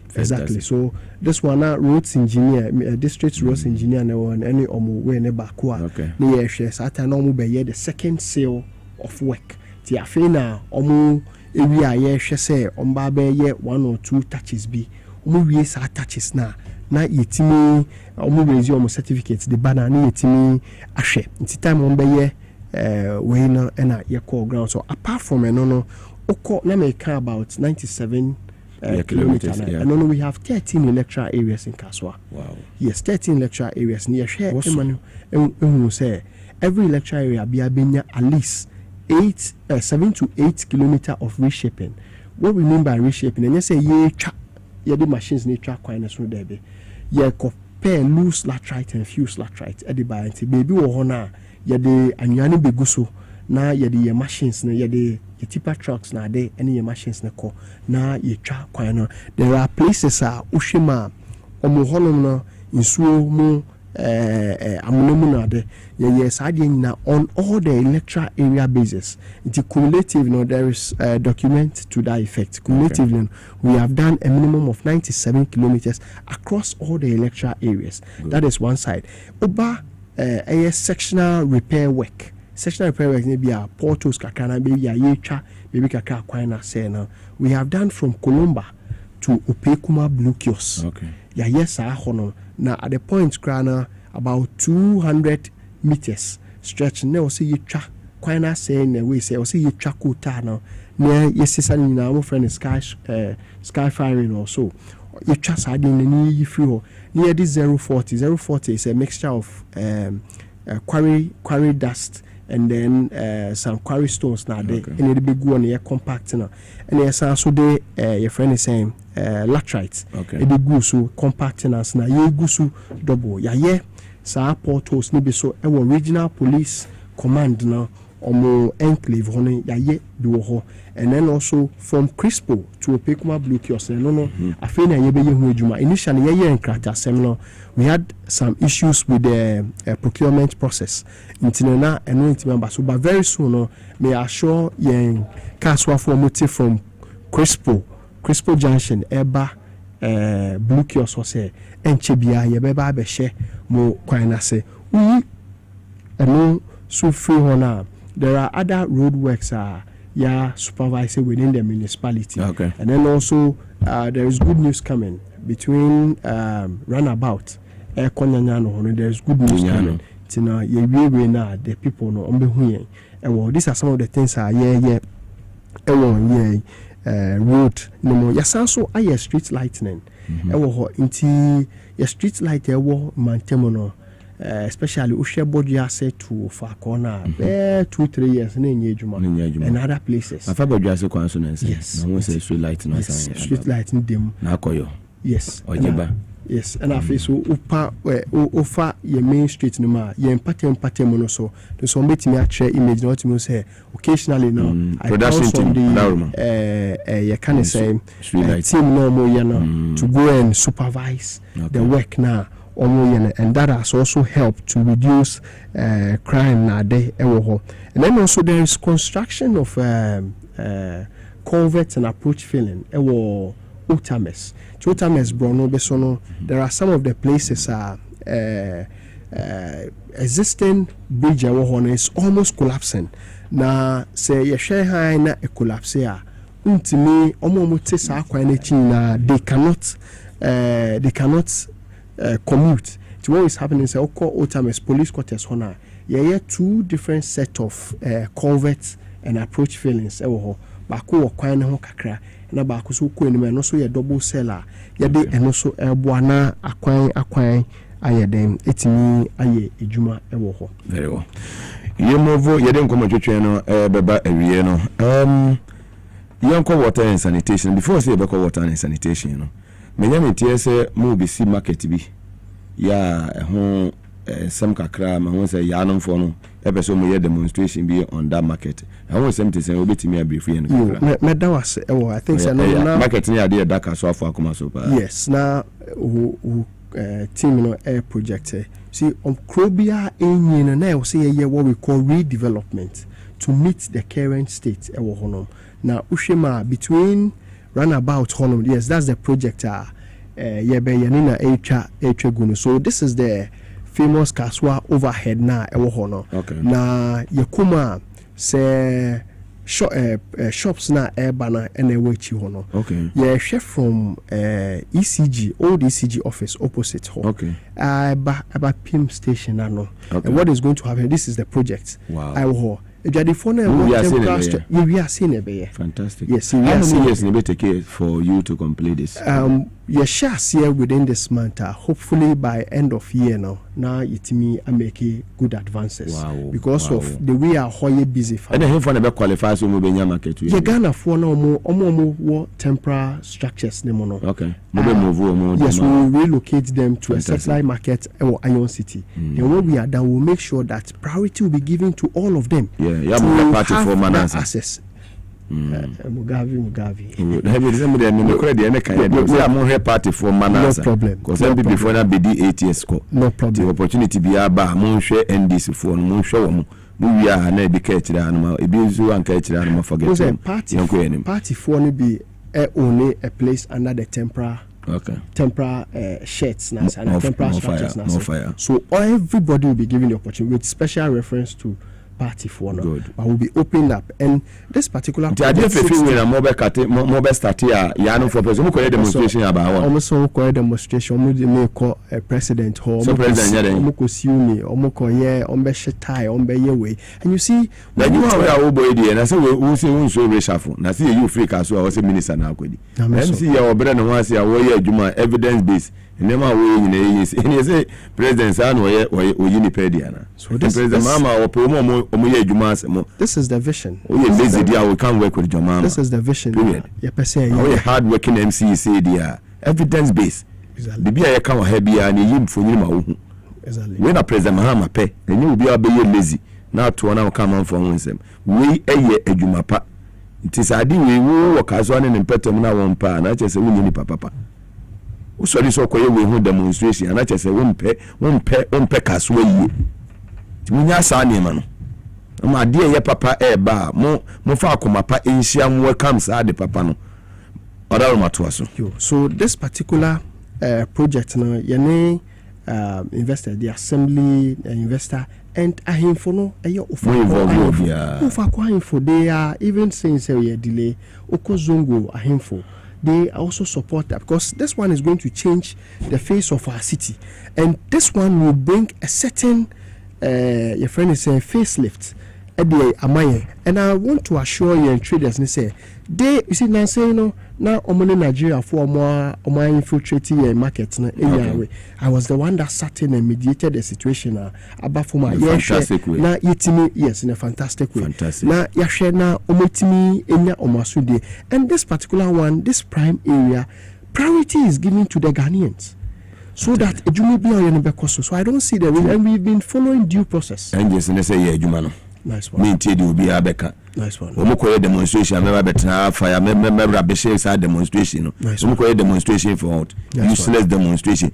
Mon ya MC no onye na adwuma open fire ne yanko. Nice one. E ban sanitation mo o say Kaswa your central business district overhead na se no na adun na ona e kanena amount for the Kaswa nyina ifi because ufi bodu ase obefa ho ofi nanya no befa ofi keep so befa ofi amasama no befa you can blow her the good obefa ho na baby awu aye cardinal point baby awu bia you will be tempted to justify say sa na o man nyina tia na say sa na so na sanity ti na ye ball and doso ho ti e ba na yetimi ameki very good investment around that side and Mugabe your sanitation issue no say nyeme na wo ha we have done a few things and assistant any water no good water the any sanitation sanitation one of the things I here is to secure a permanent dumping site over J River that is just about 25 minutes to 30 minute drive from Central Business District before now in Kayeyi in where about Kufu Hona ya de ko Gomoa East. Gomoa East is 2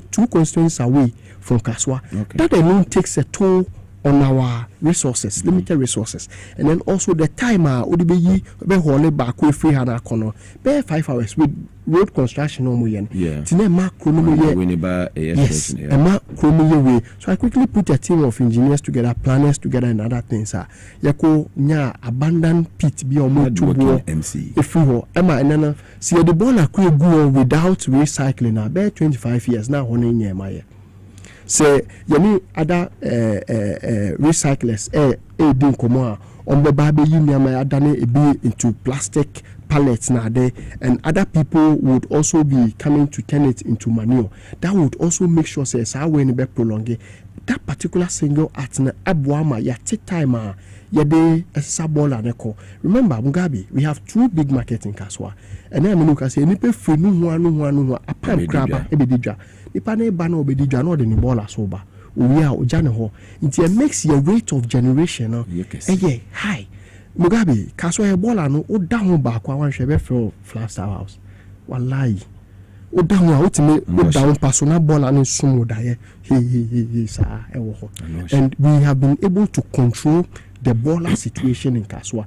I'm humble to say, sir, some of the MPP members have acknowledged the good work of your baller. Yes, and a banner was how I come in the mama money maybe move. Yeah,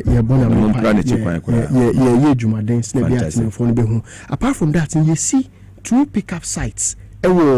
Central Business District or into Oko baby to say Bojasi Road, so along the Okrudo no yetimi enya ahemfone ema ye baby ewo ho ema ye si pick up site na pick up site na is a place wo say the way anipani enyi airdoors workers wana bebe na say asase ejamo mo say nke di baller container de be manage na ye si dan wo ho na timamufo no say omo ni baby omo di baller ni beja, so they come and leave it by the roadside.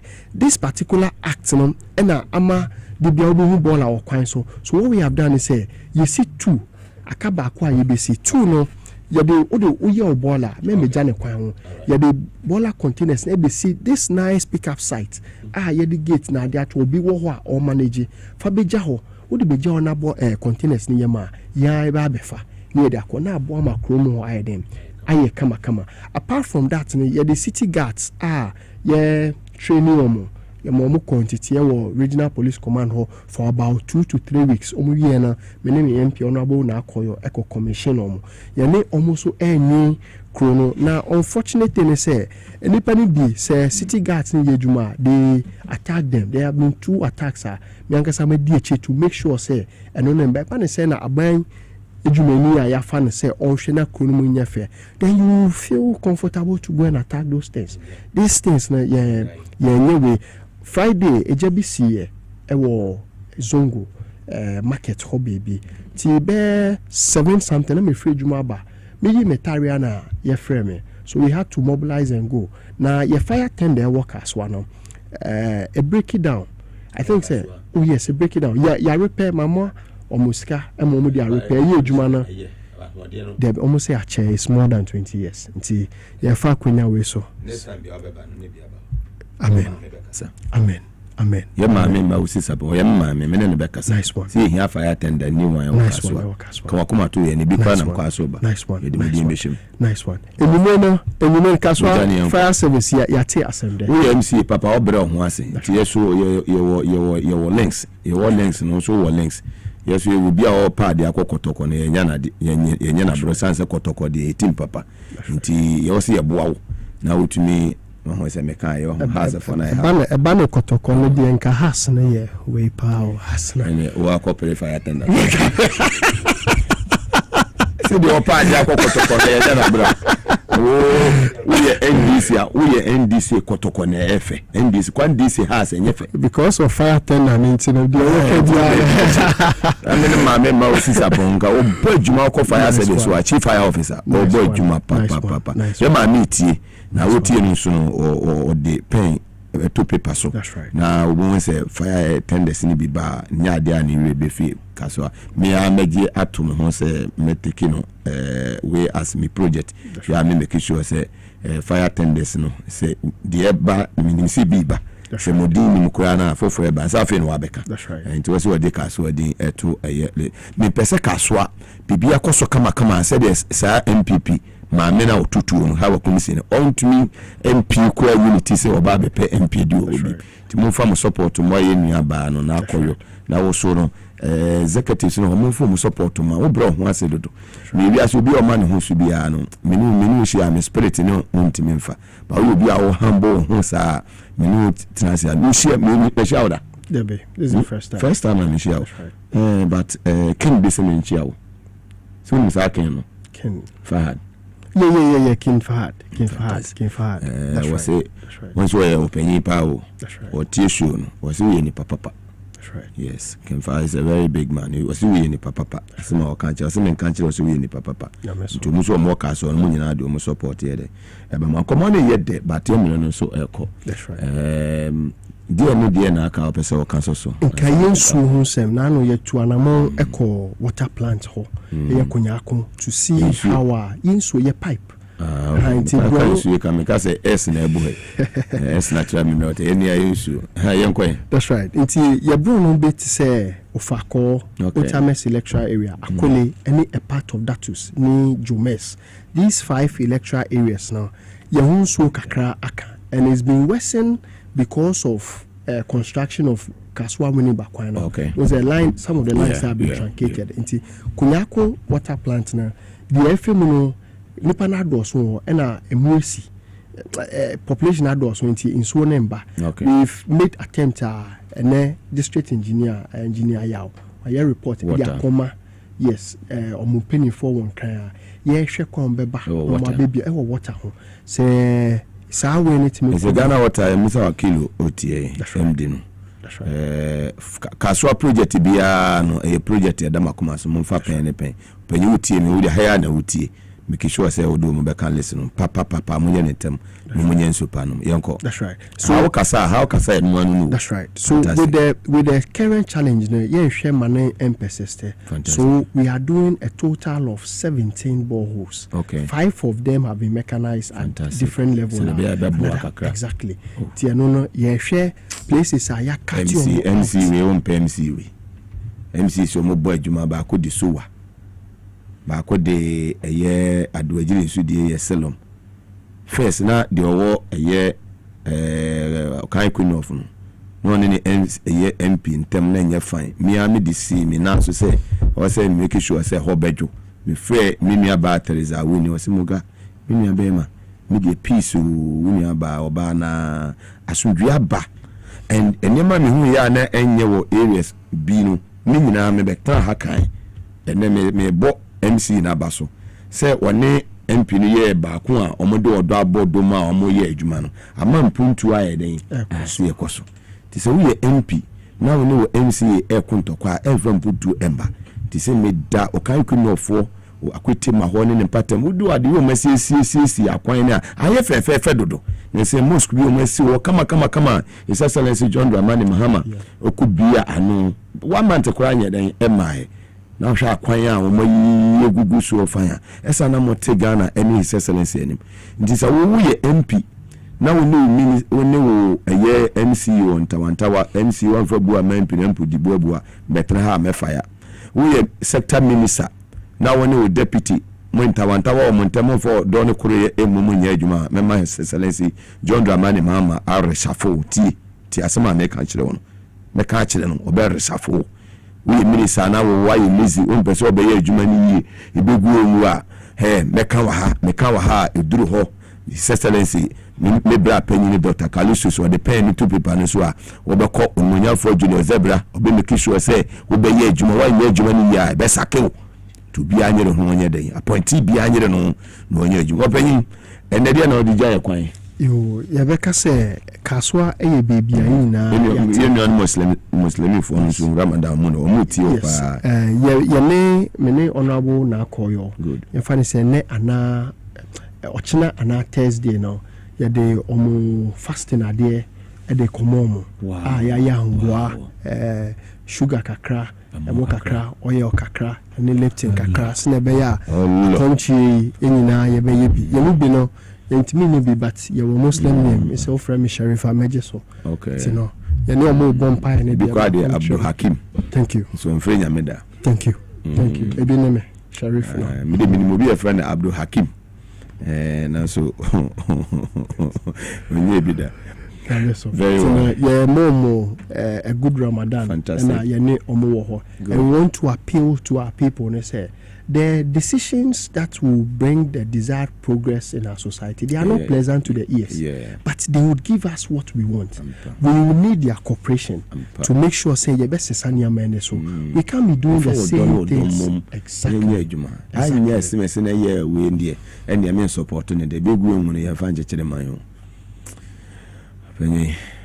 Can be better Kaswa for Nanko.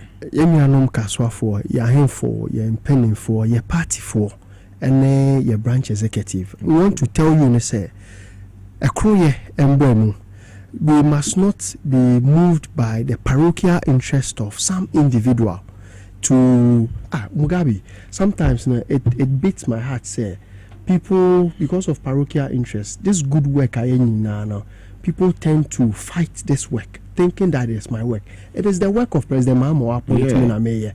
So when you fight or when you machinate, when you do that against the very government you claim to, you cannot be a true party member.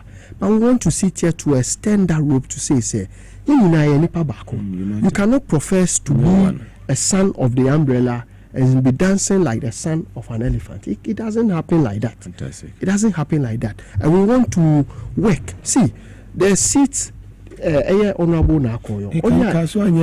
Seat here. Yes. Easy to win. Yes. And she has kwa dome kwa benya areas bi wo ho Okai North Ablikuma West baby ana Esla way and this my adwuma.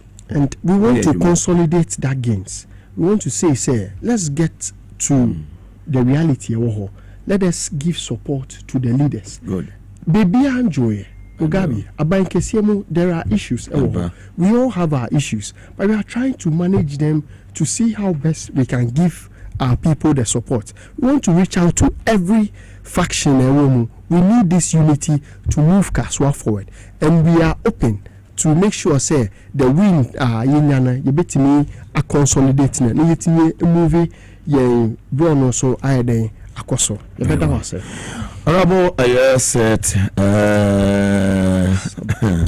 Banini you better say for your time Nyamisha no nya okese aswaba for no more 1 million so mu no achi no mo ho we bia on pay pay say pay on guase bia bebo no konkombo so na de opa de akokotoko no me se yenye den yenye na bro o se o free house na abakotoko na o fire tender no saka ne tentem na isusu a wo pe amaka so afo nso no se wa kinu yeminia me kona ka chense ka so afo ne yema na obeye ne tentem amo nti be bia me wo bia no kotoko ne de ndc wo musa ne jahas ne bra kotoko na kotoko mo de fabu o say the best but that's it for your time and anyway the bones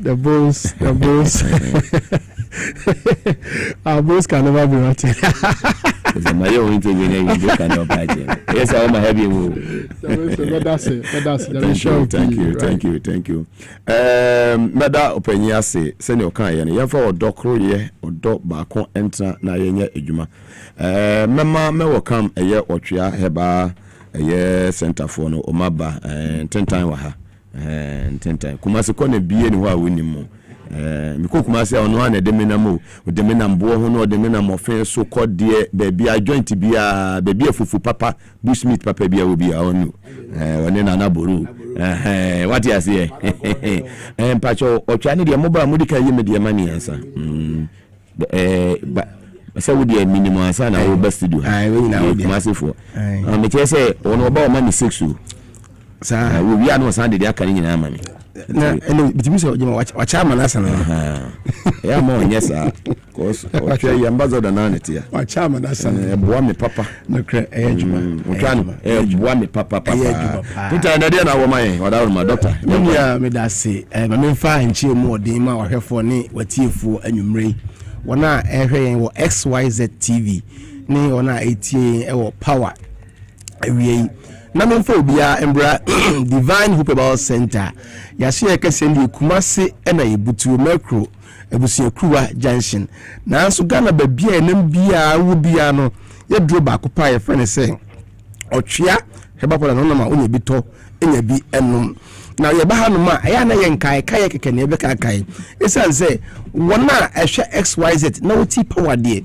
wo munni de aduro otwea heba powder etumi eye na ayama wo mo emfie pie wo ha say omonum aduro ye friend say otwea heba powder no na no ba ye kire ade bi wo ha say woye obia woye bema na sabi ana woye oba na sabi usisi pa na ye woya usisi no achia achim ashuga oto asetwetwe eye woya etotwea ba wontini mu woye wo hwea enye ya wona adrive friend say otwea heba kwada no no mbi mame ba ko anopa ba ko anwure oti ano sa ya nse ti no no pensu ohia kitu e bla begum o da tini mu sa na fra na wanom no guna enya nwono ana enka ensansu ni echi wade se echiriwe ya na echiriwe enchiri nsanchiri aduane nchiri drubia die hia se be ko ni paduane mu ehwo na ekodura na adanse ya se eye adwuma se na mesisi nti mentimi so we nante de bia me da ho mankura tietie mesisi achi enam se mekunya aka nkwanhye me bia ache mampe ho asem anka no enam se ye kuani okopu se bi ye carpenter ni mesi ni drobani na watrasi ache ama na genesis yade obiti office oye banker watrasi ache ama genesis yade no no motwa pe na metumi nti na ko ya me ka asem bi se de ya na eye wo wiase se wo ye bema na genesis yade ache ye 2 years na mama guy name Mr. 2 minutes petre pio no wie se wa hwe ye de sa na utuo ko bu Jubilee House se be ya on sabe ka biunu aya asem foforo wona wonom otwea heba powder afi wo akoko na ha o koko akwan doso koko be biye mutiri bom se bi enso na ebeto no de biara dam ye motim se bi wuja na ya muja ebanya asem ketwa obi otese wa cha to fasa aya ne ya no wo painkillers de biya takrase na sum wonu na sum monum de biya ne hene wa posa ma ye ko obi yesofo enne wo konti bible ntimi nkan ne ye obi bra se yesu de hodo mo se ya usu wo hu ne ye mesra wo na onum otwea heba powder anopa baako anyume baako de wo hia ka ho yesu hie enya nwo na eno so a enka na ensan so ne achi wade bia de wo hia se obanum aduru nipa wontimi nimbi ye oba wonyem akwara wonyem fie du mienu ana sabi oba o ma akura no fo ana obi a onwo sabi wo wudi a mefache e boro ka ho eno pa ho a wo bia timi nimbi ade adu we chiri ni se obeto de egu mpa se ne wa ntokora nkeye nnum otwa heba powder nya yaresa meka say wo bi da bp dose over 10-15 years yare no nko waje ne ho a enye ewa ne ti ne fa bia ne ga ho ne ti ni tu na ko beti mbo ne pari na ne yemu ahye no mesro anopa baako anyumre baako de wo hia ne sohie ne fefra no me otwea heba powder we de wo nom na yare ne akona tu ase no gina brane obi ne stroke da form ne fa adwo ne ntini mu adwo sebi de bukare wana ntini so ntini nanti ye na no fa achi ne so ne wo hia ye otwea heba powder anopa baako anyumre baako de wo hia ka wa ye sohie pe na odi gumu saa na unum wana efra na wa bɔ ne guna na me ka BP asem no me bia me kire me see we ye ben man na free 40 years eko na wo se de bia BP wo so a ade a wo hia kane ene se obinya baya best 20-25 years sa baya no patwa de chalo pa man no wo ne ho nyina hwe wo nyina wanim sa wo de hwere sa be 10 minutes wo hwe ni ya no mo twia baako so ko yare ne kwa no because ero ya oba no hwere sa no na yare na kasa eso ti na na wo twia ka ho dia asa afi wo so dina brane wo na wo sin no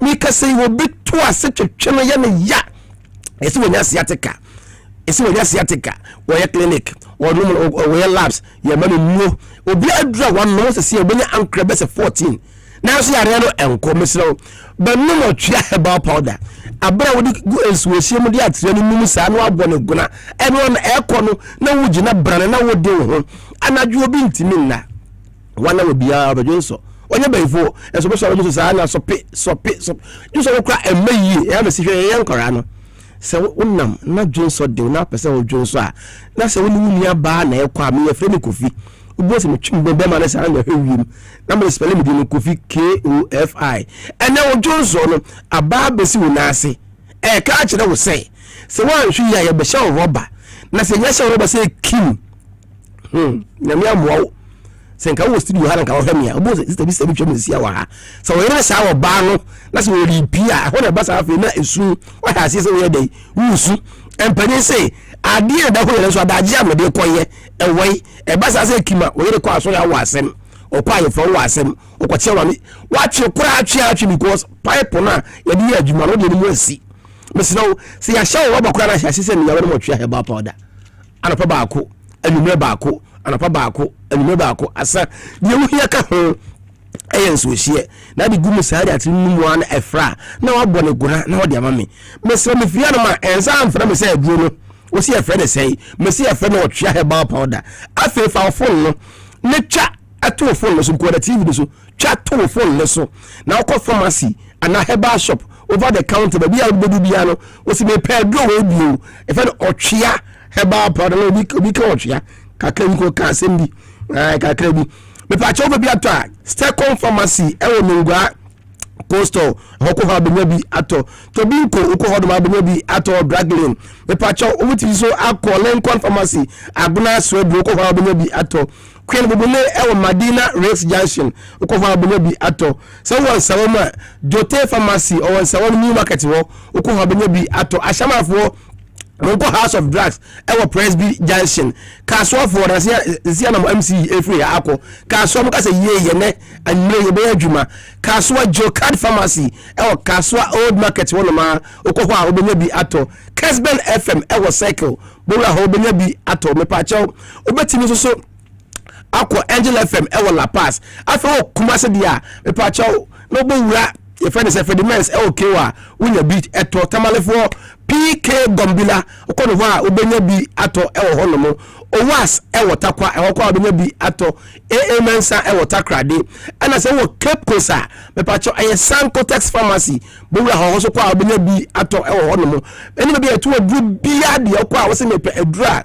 ye friend say otwea herbal powder otwea herbal powder na otona wonti bibiase ha ne hia no otona wonti bibiase na wo frɛ numbers no ene ba sa dia 0591 56 55 57 0591 56 55 57 and 0550 63 90 37 0550 63 9037 Miken abrante bi wa ha wonam 40 years se bi onu wadwaye na onwon ho se bodware a wodin se guniti ni wa sha asese wusu wotimi se de be mana twe wuram aye lengelenge aye se straw aye se cleon emu ahode asa enne ba 4 years de aye pe na se wade mu a na wode atomi se mo boso mpaye ewe yesu din mu be mana ntwemra oboa dada ho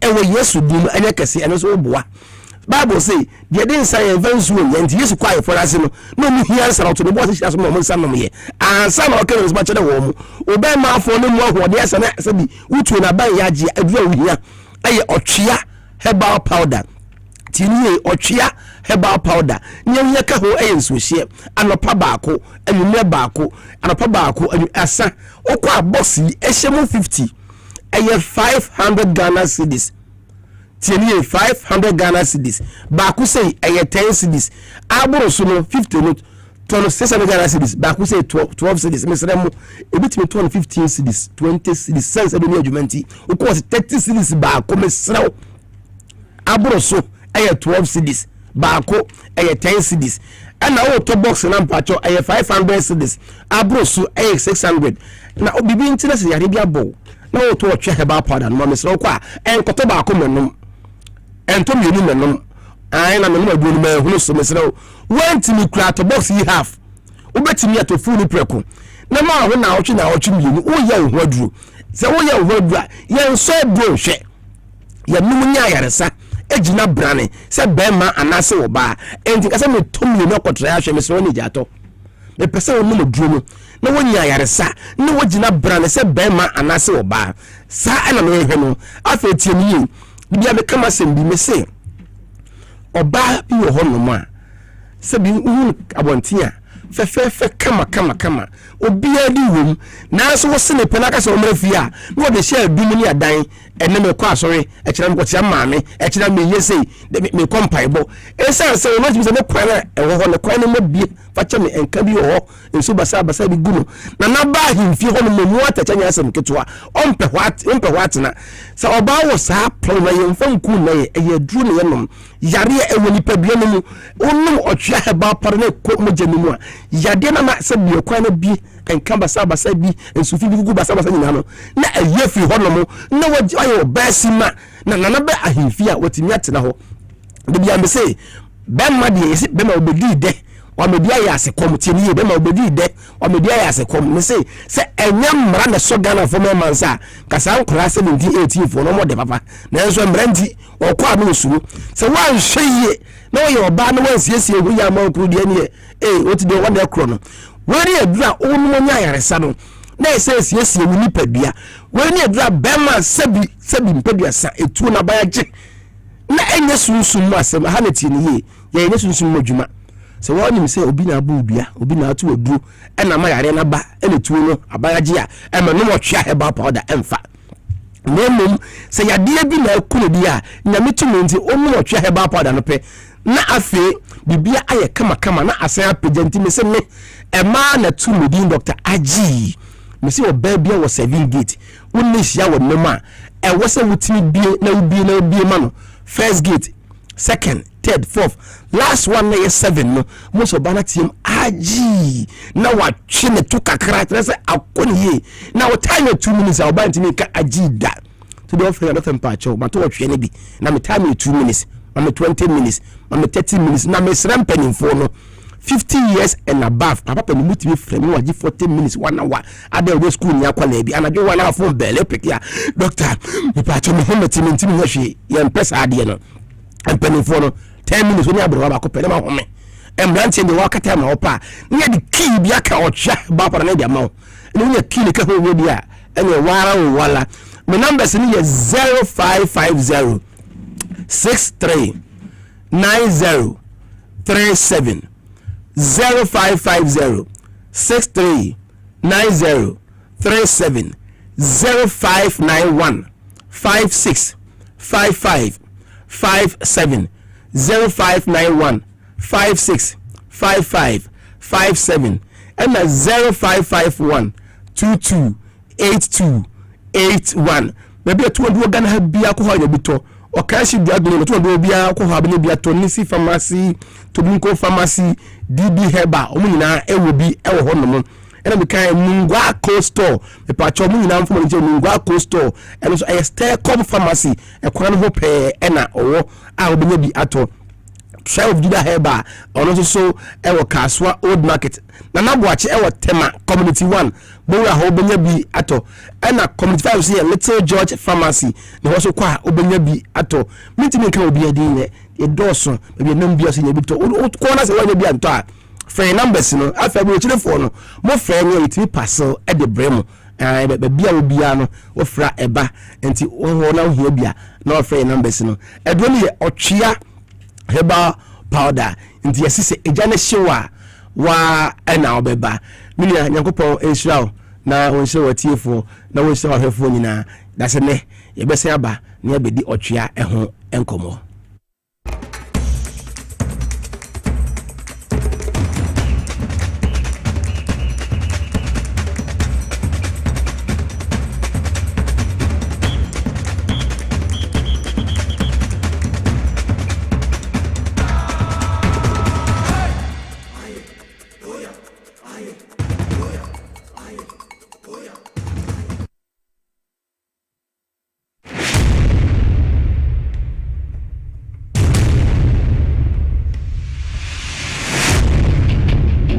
Every human body mass should have at least 60% water for optimal performance in any physical or mental exercise.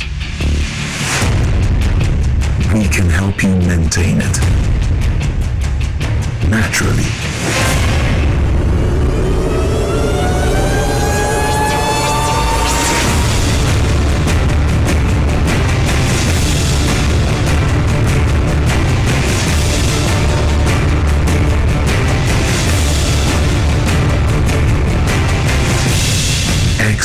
natural mineral water. Simply natural. For bulk purchase, call 0596-273-546 or 0596-273-547. This advert is FDA approved. Hi. Now let me tell you about Safari Valley Eco Resort, the first of its kind in West Africa. Upon your arrival, you are introduced to a butler who plans your itinerary. We were surrounded by wildlife from the moment we entered the eco park. So many activities, all in the same property. Visit the gym or the stables, they have it all. At my break, I'm able to practice my potting. We also went fishing on a man-made canal. Our tour guides taught us so much about the wildlife and how to interact with them. They used only electric vehicles here. This creates a serene environment. I'm told it's over 1,000 acres. My cabin here sits on 2 acres with a large terrace space overlooking my private swimming pool. Now this is royalty. They have their own farms, thousands of fruit trees. I can also have my lunch here at the waterfall. Quite a beautiful place you have here. Visit Safari Valley Eco Resort in Ghana, bringing you closer to nature. Na ede na ya obeya oda forma so ne yafunu emunumuni. Oh, Mr. Entry, also ya titi be benfie pi nanso ne yam nyono da se me chew no ahodo amato a me hunu hwea ebe ya nwanwa. Menyi ni se what also tamfo hexa capsules any hexa mixture yanum bom kotia also no bia ma no anom anka no ho no dadaada also dro de eno any hexa capsules any hexa mixture akom ni nchiremu also yekura eto yafunu ene ensunu mu etuma wo yafunu ekekawa wogye ho a enye also etumi ema wo ye cheko ebra wadidi awie so how eye also de a compare hexa capsules any hexa mixture nanum bom na ho abeto pedudu etu a ko okanshi drug lane Kumasi Dani Herbal Takradi AA Mensa Anafre 02038228555 Approve about Tanya Wama on Mofromifo any Mofra winning Fedum Yeno Enkaho Haxa capsules and in a mixture also time for FDA aje edwadi enkratoyi atom.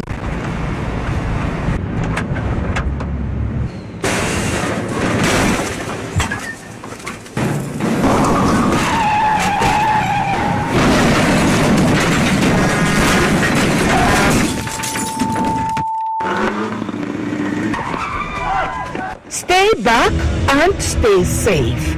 The National Petroleum Authority is cautioning the public to desist from scooping or fetching fuel from overturned fuel tankers at accident scenes. Again, do not get closer to the scene in an attempt to take videos or pictures. Inhaling the petroleum product is detrimental to your health. Worst of all, petroleum products are volatile and highly flammable, and a small spark can trigger a catastrophic explosion, causing deaths and loss of properties. Don't let a moment of desperation lead to a lifetime of regret. If you see an overturned tanker, stay back and stay safe. Call trained professionals such as the Ghana Fire Service or Ghana Police personnel to handle the scene, or reach the National Petroleum Authority's contact center on 0302-550-380. Your life is worth more than a gallon of fuel. The Save a Life campaign is from the National Petroleum Authority, NPA.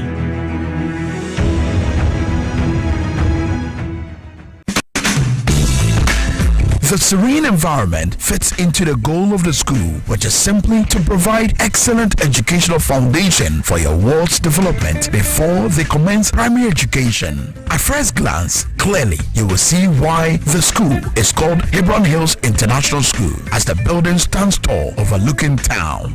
With a Montessori style, we have experienced and dedicated staff and trained teachers. Our small sizes classrooms are meant to enhance teacher-focused approach, where children get one-on-one attention from the teacher. Hello there. We are open at 7:30 a.m. and school closes at 2:30 p.m. After school care is from 4 p.m.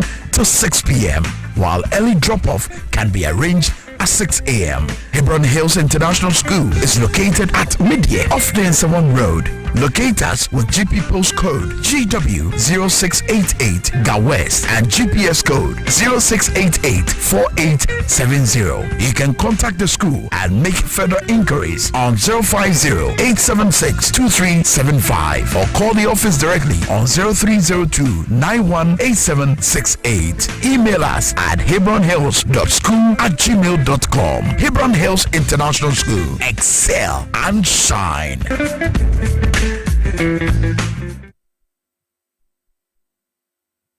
When nations rise, it begins with bold conversations. When economies grow, it is driven by partnership.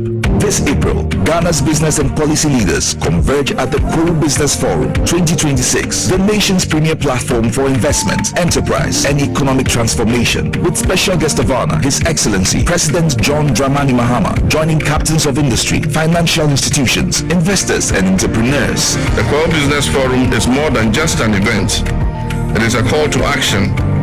And so let us work together to build a Ghana that is competitive, productive, and inclusive, and a Ghana that creates opportunities for all. Come, let's engage in high-level dialogue, explore industry exhibitions, build powerful networks, and unlock real opportunities from finance and insurance to manufacturing, agribusiness, SMEs, and innovation. This is where it all happens. From the 3rd to the 5th of April, 2026, at the Cool Convention Center, ATBA, go to www.coolbusinessforum.com and register now. To register for exhibitions, call 059-555-5885 or 059-555-5995. Cool Business Forum. Connect, promote, grow.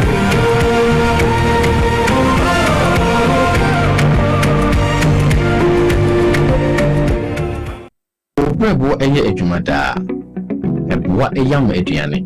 Eboa eyi insa free ni peduani. Na eboa woni pedua ma etena ho yi. Nanso when we say niema aidi na yenom timi ma brebo ye adwumaden sen pote. Mehunda.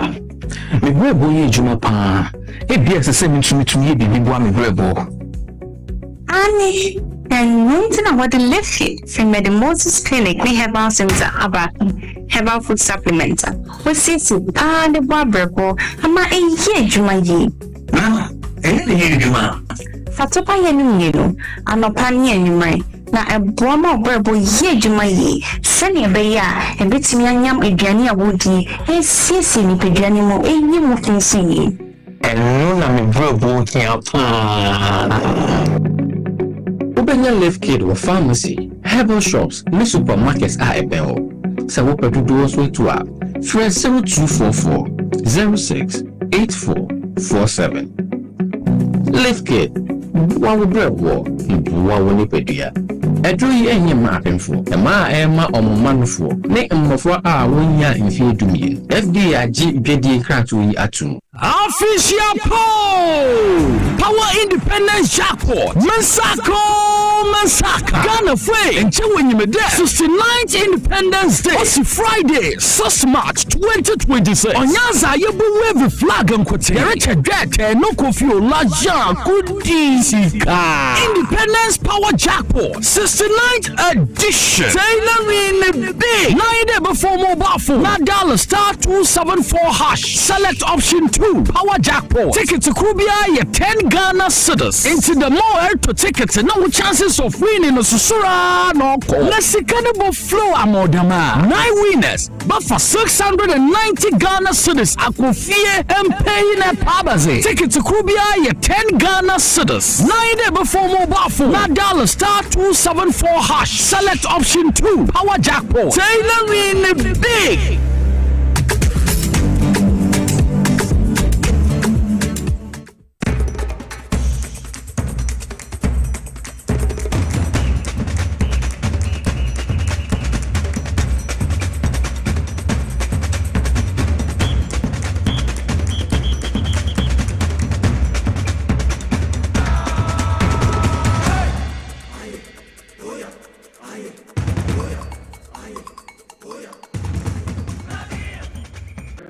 Mr. Speaker, in just a few days, on 6th March 2026, our dear nation Ghana will celebrate 69 years of independence on the theme Building Prosperity, Restoring Hope. This theme is not merely ceremonial, it is the blueprint that guides our administration's vision and actions. It reflects where we have been, it acknowledges the difficulties we have endured, and confidently declares the direction in which we are headed. At the heart of this vision are two complementary and mutually reinforcing agendas. One, the Resetting Ghana agenda, and two, the Accra Reset.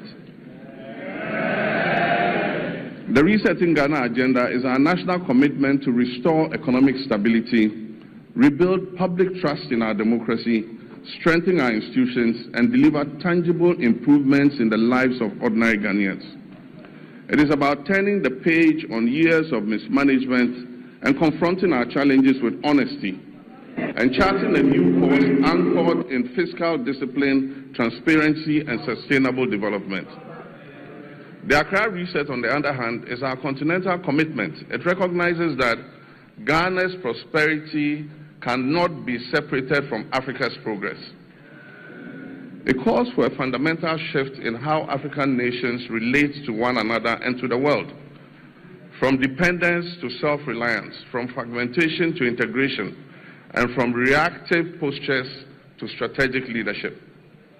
Mr. Speaker, these two agendas are deeply interlinked because we cannot build lasting prosperity at home without contributing to stability and growth across our continent.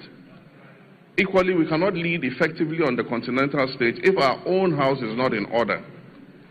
Together, these frameworks demonstrate our determination to restore hope, not merely as a promise, but as a lived reality of Ghanaians and Africans alike. As we build on the foundation laid in 2025, the first year of my return to the presidency, we do so with clarity of purpose, unity of action, and confidence in our ability to deliver a future worthy of our people's sacrifice and their aspirations. Mr. Speaker, this moment of national renewal unfolds against the backdrop of a world in profound flux.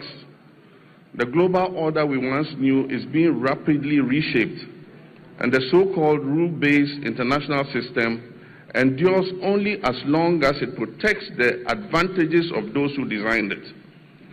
Once emerging nations like ours begin to operate within those same rules to rebalance power, the very architects of that order prove willing to relax their commitments. Ghana, like many nations, has learned this hard truth. We cannot respond to this new reality with fragmentation, hesitation, or continued dependence. History has long taught us that resilience and prosperity will not be handed to us. They must be built deliberately through cooperation, self-belief, and strategic alignment. This era ahead demands that Africa must move from a posture of dependence to one of collective self-reliance. Mr. Speaker, it is in this spirit that Ghana has sought to play a convening and catalytic role on the continent. In the middle of last year, our capital, Accra, hosted African heads of state, policymakers, and development partners for a landmark health sovereignty summit. Together, we charted a new roadmap for healthcare financing and collaboration among African nations. And that message was clear. Africa must take ownership of its health security, pool its resources, deepen collaboration, and design financing solutions that reflect our realities rather than external prescriptions. Strong economies require healthy populations, and health sovereignty is inseparable from economic sovereignty. The same logic applies to trade, industry, and economic growth. Africa's future lies in dismantling our artificial borders, removing bottlenecks that stifle commerce, and fully activating a common market that allows our goods, services, and capital and ideas to move freely across the continent. Very well. Welcome back live on TVS YZ and also on Power 97.9 FM and all our affiliate stations. across the country. Maybe a year or bring power joining me with studio have my second in command. Na ye share and some no senior city inside politics you may see no if a juada could see if you had a one time come also an so no and a year akonya kese no otenamu edemame free juada could see if you had between 2 and 3 so no on one ebuja ni mo ha san bibi kwanu na oka kwanu tumma angels no so esum at exactly 3 p.m. na so free a year da ejuada ekusi if you had aha ana Ghana 480 harness and pani na no ya chechira ye de bro ene abato ekoso sisi amino ka say de sorting na ekoso omato abana wi by election ewa ya waso east constituency na ne ombia no ye de results no bebremo ewujumedi so gbonyumire no si Kasiebo a yenu aba eye pomachichiku ene yenu akwachiwa etnase ya numire no si Kasiebo mu ne ombia nso no omoba omoso de ho ebeto amoso ye fa sira kese ma ye na boafo etechi a ye de jumedi de ebrewo ene ewie mi mamia eye obempo akwaba mebon capacity bi abako de fantastic obojuma say wadaroma wanamo no wabato no eno an edi so kakaka ho brasinti na man was na opa adwuma nso medasi pa me hu se maka bibia mo aka say opportunity so boss na meet me ma yanko so sa medasi pa boss e super radio adwuma ne yemfa nso a nti wo ho a wo se obie kwan ma eye utima woni mo adwuma bibie kwan ma obia se de be ya woni ho a wachi ebe kama very well wadawo ma aboafo nkrato ene ne ho ifa bugabi yenko na yenko hwe eye ochia eye heba powder divine hope heba center for ne diaba se wo ye be ma na wo ye oba wo sisi eye wo ya me ba cho hunsa wo se hunsa timika ochia heba powder no wetimi anom ebe twitwa je yie pa ebi a wo kura nso de ne ye koko pause na eti ha wa dwene afifiriw prove moja me pa cho bo modern na hunsa timika ochia heba powder wunya bia simple kra obetia no de guwo watem na wawoso na wahwie ni nyina guwo nu at once say ya no pa wie nyumire time bia wadidi awie me pa cho witimi no motwea na etimi boa wo nti sexual weakness and also unifrio low libido stroke ulcer menstrual disorder sa yarewa hodo amaboboso nyina ye dura tuase krade ama ye ma ne mema nyina wo mbetimi anu medro bi na etimi aboa mukokofo di Agapsin pharmacy ubenye bi ato ho afi kap eba wosunyane House of Drugs ya Shaman boachi ansa Cape Coast na boachi eba otema ana afi PK Gombila eno so ewo tamale bomode na frɛ eye Divine Hope eba fo omode otwea eba pada ya bai ewo na basi so na bi open dodo etu a wo moma obi na wontu nkoton 0591 565 557 0591 565 557 and 0550 639 037 0550 639 037 or try about powder or so Jana Shawa wow capacity. What was like a farmer Safari Valley Eco Resort almost were do in the eastern region about a year wildlife experience or more number 1 or say for any actually ho na weekend also no do for money baby a more environment or yes serene na mo tumi akwa jojo mo ho kakra say companies I would do on more person mo meetings and answer conference bia motumi de money at Safari Valley Eco Resort ewo eastern region o sebra na wodu ha wildlife no ene muai zebra yi omokono mo eba antelope ostrich ni ne akeka ho e mo fa ni ho ani mani age papa wo mo electric ayekase a eno na de wo be nam forest ni mo ekoba na so hu ni ekoso nyina wo ni ane ne kama o mo serve local and continental dishes ho wo mo swimming pool for the family and aja amansa nyina so de ni bi na pese tomatongo eno so omo ewo ni nyina bi ewo ho fo ni etia so yo san say gym eni bibia ewa so yo omo pa no so de wo da so a won say yes enye mpa ye kwen ni dia eye nua papa na de ya mpa na ne ta so de wo da so na chese won say yes wo so ugina wona so ye papa eye wedding na wo engagement na wo ye honeymoon ena ja waware wo pese ono dofo ekọ ho a ni nyina akonya ewo ho fo mo na wo ni nkomo 0596914394 0596914394 fra Safari Valley Eco Resort omu ye adwuma na fo aso ni nyina ewo eye na wotwenum Kobazi because say ya bibia woni pa bia wote Ghana ha na wo yare especially now share TV SYZ and now tie Power FM ni radio SYZ now we yare no wo na bia wo pese yare ne ntina so de ntia make sansa bia ye di no papa egu ni pedua ni mu a ewura ba bia na sa yare ma ho timi to wo nti anyumeri se wo hwe ana se wo tie dia Victory garlic mixture ana make am for the amount bia obi wa na untini mu kura sisi moja ni ntimi ni afusani ye bebacho won setimika Victory garlic mixture ebeboa na untini mu asisie se de moja be di afusani efi utim bepem wonase wonsam na mani pedua na nya hoode no Victory garlic mixture na wonsaka bi na wono mu a ebeboa unusual heartbeat oye ade kakra bi na ne kuma bo kim mebacho bo mode se wonsa beka Victory garlic mixture na entimi emwa ne nsasa yare wa ne mfimfiri o ma stiffness of the hand and the leg wonai won sanya ye titiri ni nyina gira moja wuntini mu asisi eni tile betini ma ne ba ne sa na dizziness me ba cho sayare wa nyina Victory garlic mixture ba etu sayare wa ya se fi wa hu kra bio bo mo de se won sa betini akabi na aboawo channel so se wo ko eye an eye enterprise a wo mo ana de eye Victory garlic mixture aba manufacturers of Victory garlic mixture nti won setimi kabi a ebeboawo o kan shikis work ubenya bi ho bobode na fresh sana mbesi na afi wo monje so bia na open dodo atu na so akwa koton waje ho fa so gu botom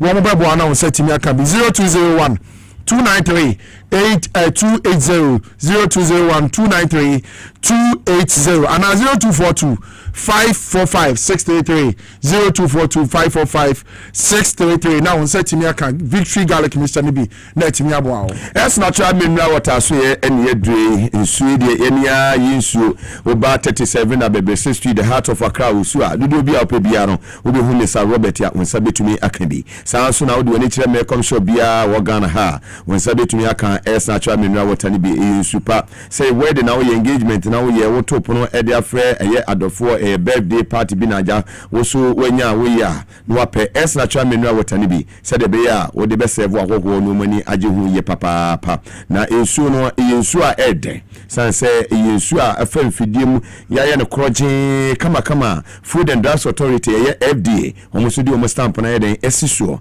nti es natural mineral water no ensu pa wo say es natural mineral water wo say simply natural pebinum na wo so bitumi aboa wo su ade oba ha ye nedwuma mu ha ya ade bi apebia wo sa bitumi ayede akabi wura eye oboshi shop won so a won so ebi wo ho a obetumi atobi ayede ede afri ho sanso na Mecom shop bi e wo Ghana ha no obewura ma obenya bi Clifford was 0596273547 0596273547 ofra es natural mineral water penny for ebeje wo so Medimosi say we mean kan chel national so say on the 6th of March eda Ghana enya ni independence no ono super so ma healthcare independence do we free screening e dia ma bomode na bra na sada no fabra no wo mo hwehwe uni padua mi yare wa hodo bi te say fibroid eye prostate and dental issues wo mo mode aye free health screening e dia ma wa so wo beje bre na afi wo ma hwe wo sa yare wa ma bobo so nyina na wo mu wi a wo ma mo wadu aka ho wo bre kwa okuta kuma bi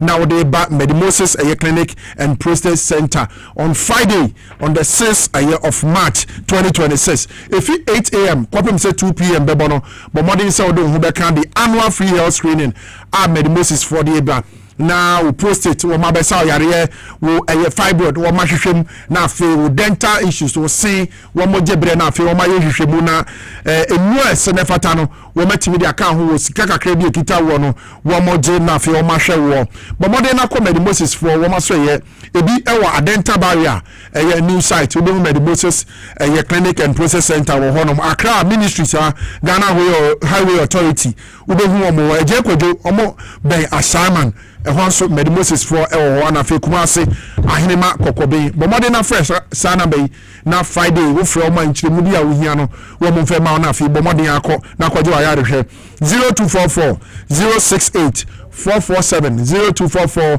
068 447 na fe what me do waka Medimosis for if you are on the 6th of March free health screening no moye no wo de waka na fe waje wa yare hwɛ Power Specialist Herbal Hospital Cemento Nkra say ya de wahodo ameba bebubo so nyina wo ma kwadare mu yie pa e ba na hepatitis B dia wo ma je ho award kra enti hepatitis B efi A B C D up to E me ba cho power specialist eba hospital wo mo ho aduro pa wo mo tenete e de afi ho e bia na wo de na fatty liver sciatica prostate broken bones ana ulcer compo swollen neck one more amokon ahono me bacho power specialist eba hospital one omotenete edifio and as a fibroid yare wa mabobo so yina ukopiem e power specialist eba hospital a bacho beje bre na wo mahwew na sa yare nyina atimi aso refi so wanya hoden e de abobra kumasi wo mo fiase lake bosom chekwan no so pe opposite George Boy filling station wo be power specialist eba hospital for afu be dun kan ha o mo kwa benya eye poku ase ACP road no so but I want so betimi ho takrade omo anaji estate adjacent eye anaji MA primary school na fe wabo modern na wakom ho na yare wa mabobo so ibi ebi kura memoy nenso power specialist eba hospital wo mo ho adu omode saw yare but modern na friend na be si o beje so na nchire mu bia ohia no matimi dia kan ho 0244 54 4422 0244 54 4422 and 0200 383831 0200 383831 ubetimi WhatsApp yo so e wo number we so omo beje so 0555 797878 0345 797878 na omo so betimi abwaje so na bibibia etimi aye kama capacity yanko well mother say obrempon na ene eye adofo bi eye awoda yenia yen eye director of this channel eye Raf Jampo ene eye nisisa birthday nice one enti Raf say ene nisisa no so your friend eye Mrs. eye Basao ene eye ne birthday nice one Mrs. baby I will be who say baby I weather no one weather no den ho enti what you say in the hair see me brother one no na tell me change say weather no environment no na ya mo fon kwala bi wait say for you we ntwa yes what trap na wo brother yire ya wo yire enti eye rough so so enche Raf Jampo enche no ba enche kura because the meeting ma audit no oh wow wonu apa that time ya wo dey say ase me fan to dwa meeting dey wo meeting dey to dwa sisi ya ye bibia me na me ya na fa to dwa what ya say nti ye ma no eye awoda pa match mu dey ye wo match ma ye nyame hia sanso ne ye ma me eye na atwe usu night market wonu so nyame ya adoma def fie dey die nim 6 match no na so no wenye 69 years so no ye wo no morning anopa adana o mada o ma Ghana nya en fa agudie no anopa na ewu no su he ya na so ne Ghana na edi o be so no say ma Melodina Mahama first lady onu su 6 match onu su 6 match enti o mo nyina o mo di on the 6 match no ye mo nyina ya woda pa nyangopon show na chief so ne mabako ensu di ne birthday on 6 match ye nya ye staff capacity boss so enti ye mo di o mo birthday ye na wotwe mu nyina no ye mo bia happy birthday in advance any belated ones no so ye mfa no sa na wotwe so no ye nia Benwood oko eye Pukwasi momotun ya ewo hona mompenifo no ka ho bi ne hokafo ya eni ane na ne wo one area community ba panyin eye Beatrice Akua Afi Nyampon na dodo na afa no anti Akua ability ma me na that TV sue nti Bengazi say wode nyina ekọ ensiye na watweda ne ekọ ewon samom say wode nyina ekọ eye ensiye ya chese yakwa kwata abosuye na chi yakopon ya yakwa mampon hire ewo yes empenifo titiru pa na manfo ya chese enya yiketu akora yire so no es natural mineral water na de 7 wase su ba ko pa de 7 su mu da hokro ti Benwood chese Benwood wa ya de ye papa ability sabre de mi say u di awro na so you are not alone you can ho ye papa wo mrantie wo mamrantie wo nuane mrantie ewu kunu ya wo gina na so so pay juma eta wachi nti adofo ni nyina adofo a woni mo media sanwom adoagire ene ne patamu nyina omo nyina se ability what you say wujina ona so omi kire se yakopon ya adoma eda memeda ebeba beja wayi na bibia so etimi akoso kama well yenhwe eye sona no here some of the key highlights ne course minim so far no say wo twetwe niema ebu eye pension in some his excellency John Dramani Mahama president of the republic will kan no na say do see papa na dia na apply from a year the sooner. Okay, so from the sooner 2026, His Excellency the President John Dramani Mahama, Edebetu Grano, or the economic recovery, Kwankwa, now buying Ebemu 2025, now one babe 2 year, said you know, mine Ghana, be an inflation, Eda. Now within 1 year or 1 year, some month, I want bet now, inflation fee 2022, now 54%. Na 2024 before I ever to abano na about 23.8%. Kama see amene wo dey ka say your mampani John Dramani Mahama aban NDC aban betina adwumi see inflation at 3.8%. Intense. Baby, for a very long time in the Fourth Republic, Western world, yes, there are countries which say UK, some of these developed countries, sure, France, Belgium, yes, other countries. Yes. Say, record a single they get inflation low, a bad down, 3 point something, 2 point something, yeah, then intense. Intensive Africa, so far so good. Sure, okay. Sure. It is Okasa not just a because so what said the name maybe bureaucracy a year 2023, 22, 24. The last the previous administration of the MPP now a Niema was show pa Ghana phone na be dia dance say what a year 50 kg of rice are now omotoa na number so no say about from a bit say 4 gallon oil na e do baby in 2022 and inflation 54%. Na Ghana for eto a gallon no be 2,300 Ghana cedis. And then under His Excellency the President John Dramani Mahama, the same gallon of oil, 4 gallon yellow no, and then I'm around 500 to 600 Ghana cedis thereabout. It's now a gains economically. We mine again, we bring His Excellency the President John Dramani Mahama, any NDC abino ebetina akunyem. Ye job creation so touchy on okay, say over 1 million Ghanaians etimiye secure employment first and the third quarter of 2025. Now womatimiye nye juma.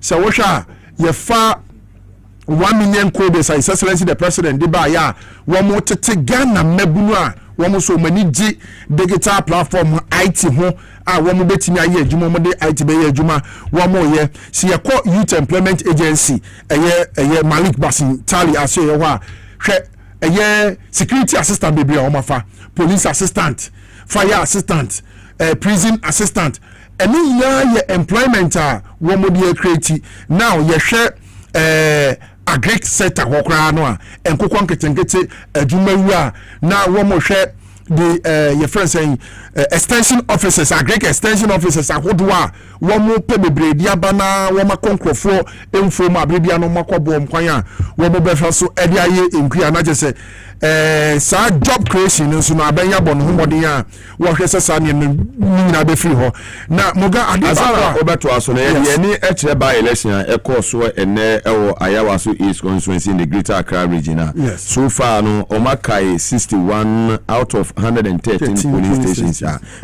61 now omakai no NDC lead by 58.67%, MPP 24.14%, and others in no ye total more independence in one so 17.19%. Okay. So far. So far, NDC LED. Okay, out of the 61 police stations, out of the 113. Flashes with you, so flashes on us a fifth a year match on us a fifth flash. Okay, yes, so that's it. Anna, you're one prophet, you're one powerful man of God. Wow. He's very humble and very powerful. Good. The day the prophet Samuel Odonko. on see 6 March bon. Nice one. Prophet baby I will be a kese enkomo. Taxi driver be oye happy birthday in advance. Very good. Prophet Samuel Odonko. Happy birthday in advance. You already the Thursday. 6 March. Only 6 March, yes. Oh, okay. Now what kind of back? What's on? It's more powerful.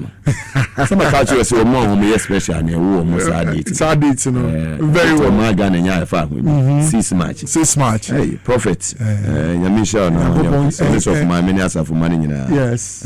Young queen. Okay. And now Kabas Metia Angela Nutapo. Okay. Lydia double. Lydia double. Fantastic. Yes. So far, no. Yes. And the Ebo by so is no. Okay, young Jaya was in his constituency, and then they by election. Top 10 police stations by registered voters. And the go on into police station name or registered voters and soon on. It is South Valley Preparatory School. Nipa 649. And I was said to about Kanda GNTC and also 647 to about Old Alaska Cinema Hall Nima and also 640 to about Frankie's Annex 2 Nima and also 617 and to about and a fee 441 a year primary health care Nima 2 and also 615 and to Abano Ewo Honoma another out of the total 113 police centers, I know Ewo Nimano. So see 61 resource Omakaya and no capacity now say and no now and is for LED with 58%. Okay. It's you go so ya sort ni bu so kwaso na yenye 61 bibi ana ye be update mu kwapem time you be sampa asumesi anaso benti ana ewi ni wa ye wase East constituency by election na ekoso no capacity. Fantastic. Ntie move on afi ni ye so na no ye so na ne kakra won se ene accountability series koso ya ye kasama for the man Excellency John Dramani Mahama ye ya for the squachu fusu editu dry for ma ya terminate o mo appointment that appointment na kufu adone ne nkofo ye na se ya baby anya den wa ba betim enti make say ye beba job creation ye nkofo de be mo adwuma. This is the time. Yes, penifoni o munti wa supem ye nkofo ne be mo adwuma ene amanfo ka se o hwe by election ni ade amanfo mpie. I mean say utredi na amanfo ma we na amanfo ma emre na ni ni mre foforo bia e o baby capacity. This is the time I was here. We see our colors, Kasipo, Hajia, Barawia, Hajia, aye, Akumapa, Akumapa, Emiaba, Akumapa, Hajia 442, Sakura Mon, Momokikaho, Aziz Mo, Umafre radio station, Ebia, Nekosipo, Neyaneba, Ebia Hajia, Barawia, na Yeneba, Ebia Akuma, Mia Hajia, Akumapa, na Yeneba, Yenimiaba.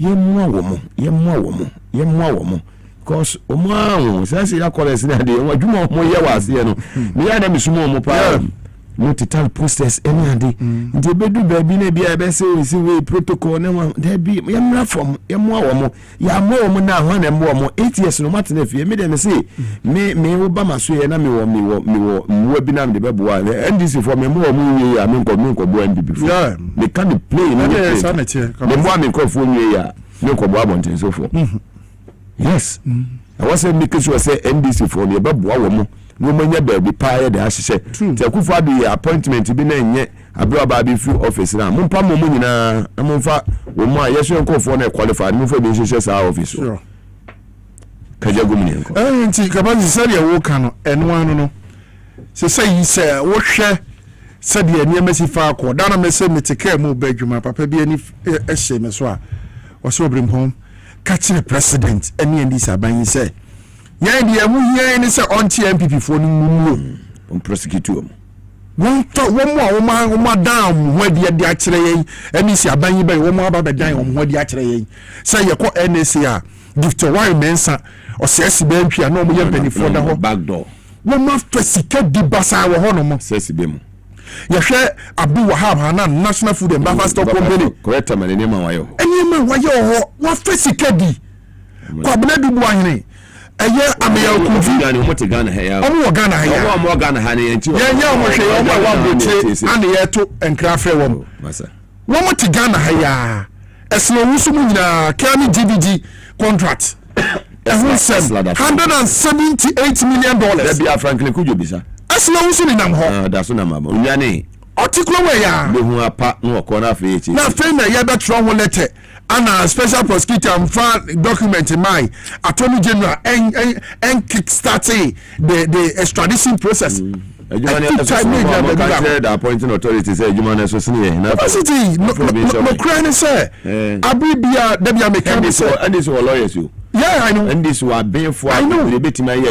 I know. Attorney General, I'm saying this for being for lawyers. Yes. They be debating handle that position. You say it. The one you go through, no reshuffle. No people be out. Yeah, would you go for that? Yes. Be no person there. I have to force it to be another person. Yes. Only here to force it. Yes.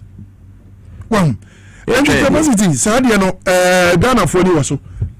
Ghana for any wasn't he? Yeah, Shady Abani, Wobet, and I'm over to their first Sadia because Abibia Dano, I think, Endra, before and send a maybe back, now last week or maybe a Crawford then or more expectation. Okay, proud to the Sonano. Thursday now, the better Friday, Naman Penia Cocasano. Capacity 100% of the quality free here. One more how you say, dear President Abeno Mehuno. Say woman ekota uye jumano okota dia woman who impact na abano said the say obi betimi akuta 50 cedis obewa market obenya mama to beyem kwan ode be fufuadi na we say no American ha cement 73 Ghana and there 70 Ghana okay anwa kofo gala no ton 1200 yes obushi shop and ya 485 Ghana very good. So what I say, so they are seeing it. Ghanaians, a more from Muslim for your yes. I see to the boy then. I will from a some work of from Obian Iron Rose, I near 9,600 and 6,400. Thank you. Above from. Thank you. I know the Ghana of one said man, woman, yes, but the door Makuma Sopran say, Wabra campaign air course one, woman Penini NDC, a man who are net see opposition that time. I catch a Ghana for you say MPP for be area with mine. Woman for mine Japadia. We mine inside so cantonment prime areas. Anka Sasi and the boy D on mine betting the ABB panel near Toma Party faithful for 40,000 Ghana cedis. I may send the signal away. Appointees in so my house here to die if MPP for no more careful. Capacity by the to mention names, yes. So appointees now, I say MPP for no. Share, say, one say, I find your class in B. Yes. So kind some more kind of recruitment here, course police service in the fire navy. Was saying this for the bressa, so no call for inform MPP for the bedding, a befa humako. I don't want to go deep into this, but recently, I saw sound sorry or floor. Yes. Yeah, or criticize a aptitude test no fantastic. Into some test now would do fantastic. Omuku diga o man be san beti moto. Into omo dan na omo scan omo we ya omo de to adan ni say no ma say asem o ye dan. Say asem be ba na e pe ni okoto ya na ye ndisi ni okoto ya.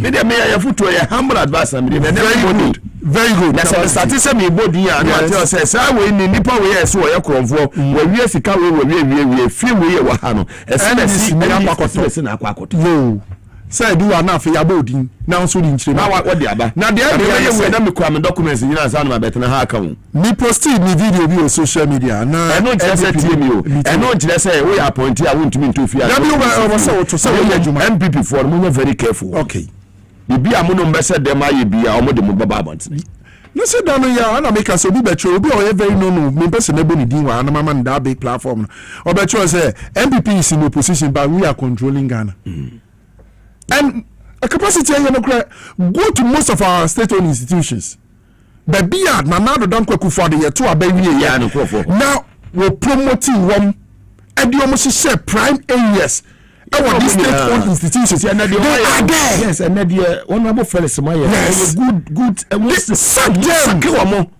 ade go for school you want free I don't know what the government is afraid of, but now why you? Good, so good. It serious no na dey. Omunye na dey ya no mo mane show mo say ya. Capacity uko na Sierra make us and me commend wo mo akọ Benkum senior high wo okwapememu akọ take sa action dey amame. Storekeeper or your friend because sapon dako capacity. Omampani mo mo dey aduane ni koduwa.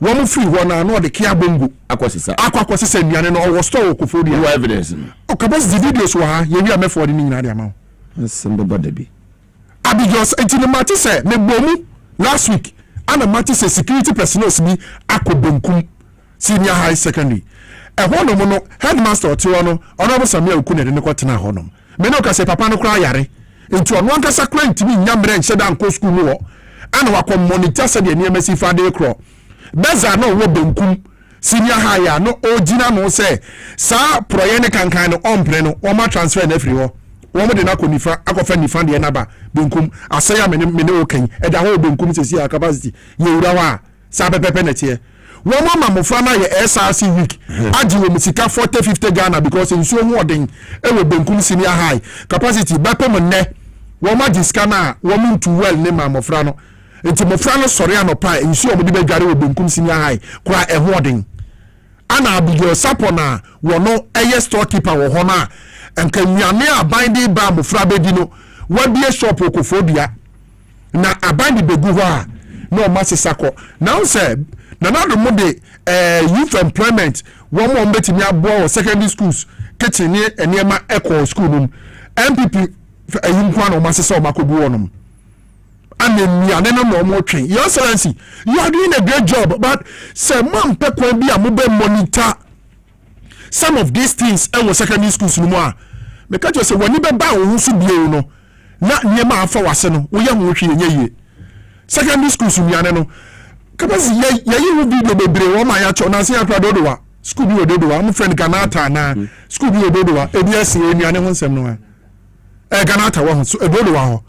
Enyane ho nsem na wo ma wi ama ya che wo pantry for matron storekeepers wo mo hwe enyane so who is monitoring this enyane ya de ko secondary schools no enyane no mampani abomode asese wo se wo ma ekomo nne mofra no ena kwoto school feeding school enyane a SHS mofra yi dia ebi wo mutimi di nkosua ne wo wache so wo mo no milk no mo de gu rice porridge mu wo mo de gu wo team no man no mo ad akwala no wo mbedi no krandi a kire but e fa no wo mo wia pantry for wia storekeeper wia metro wia ben kuma sem ye ba ye nyene ana wo mo ti wona wo mo ye no politics kakra nti no empanifo no pese wo mo kata so empanifo no pese wo mo kata sa asem yi so eti say kaba sort him dem say egu so so in Sabaton. Yes, fantastic.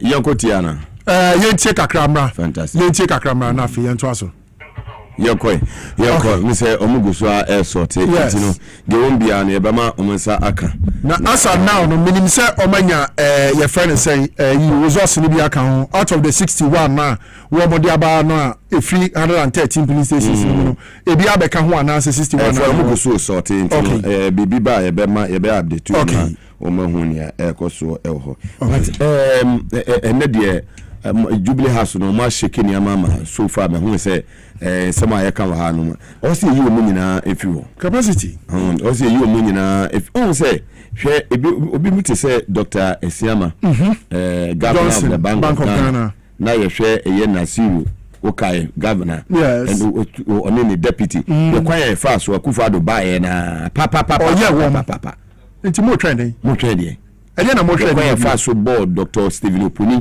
ene honorable Sedu Alhaji Sedu Agongo dia mo fast wo kuro what I say dia me yehu ha honorable Collins that one sagleme dia me yehu capacity na Akufo-Addo ne benya tumi ya o mampani enya ne MP se wo ha wa jeni nipa be 50 na ko man mu ye betina Ivan ya home kwa jeni nipa be ne ekwa yen central for dia no dey fe ati e be da home radio station e be yes enti abasi be fi ne mo ai wo mu ye Westers ha capacity am before the ni say NDC mom hu me kra because wo bra wo man yi bre ne makase enema kakra me share me central adwuma se makan wo MPP hu de mahunu wo mo ne ya wo maye no Debbie. So far, you were 81 polling stations out of 113. Okay. NDC are increasing. They say 62.31%. Wow. MPP 24.43%.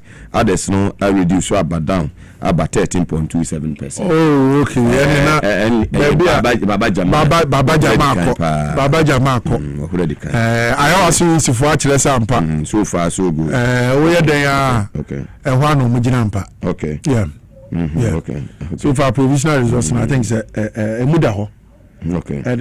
Baba Jama. Okay. Yes, Mudaho. I also see for Ayadi or Oma Twabano. The one low tenant neighbor. I don't know the area baby won't come actually. The India Kofa and also Edebaye because the one now primaries no crowd prior to the primaries na heat woman in Yamano. Yeah, you be this uncommon because capacity. That be a make us 2024 about to na NBC every year. Now my penny John Dramani mama san baby you know. Eye nyamia kwan eye angels na kwan. Very well. Eye ade na we say si. Na eye agyenkwade mo man no. Very well. And I was said twice for so many years. Fantastic. Yes. Yemra naso. Yes. Inti nyamia aduma wo china ye besa na twice. Sa pepe. Onbo me da say for your time. Nyamisha no ye okay. Nice one boss. And you really say aka say born net twice so. Me dey Mugabe ma say oba de ne dum ye na eti kwema wo china at exactly 3 p.m. Mobeti yanka e wo dwumade so mamu nyina mbo enitie. U433 expect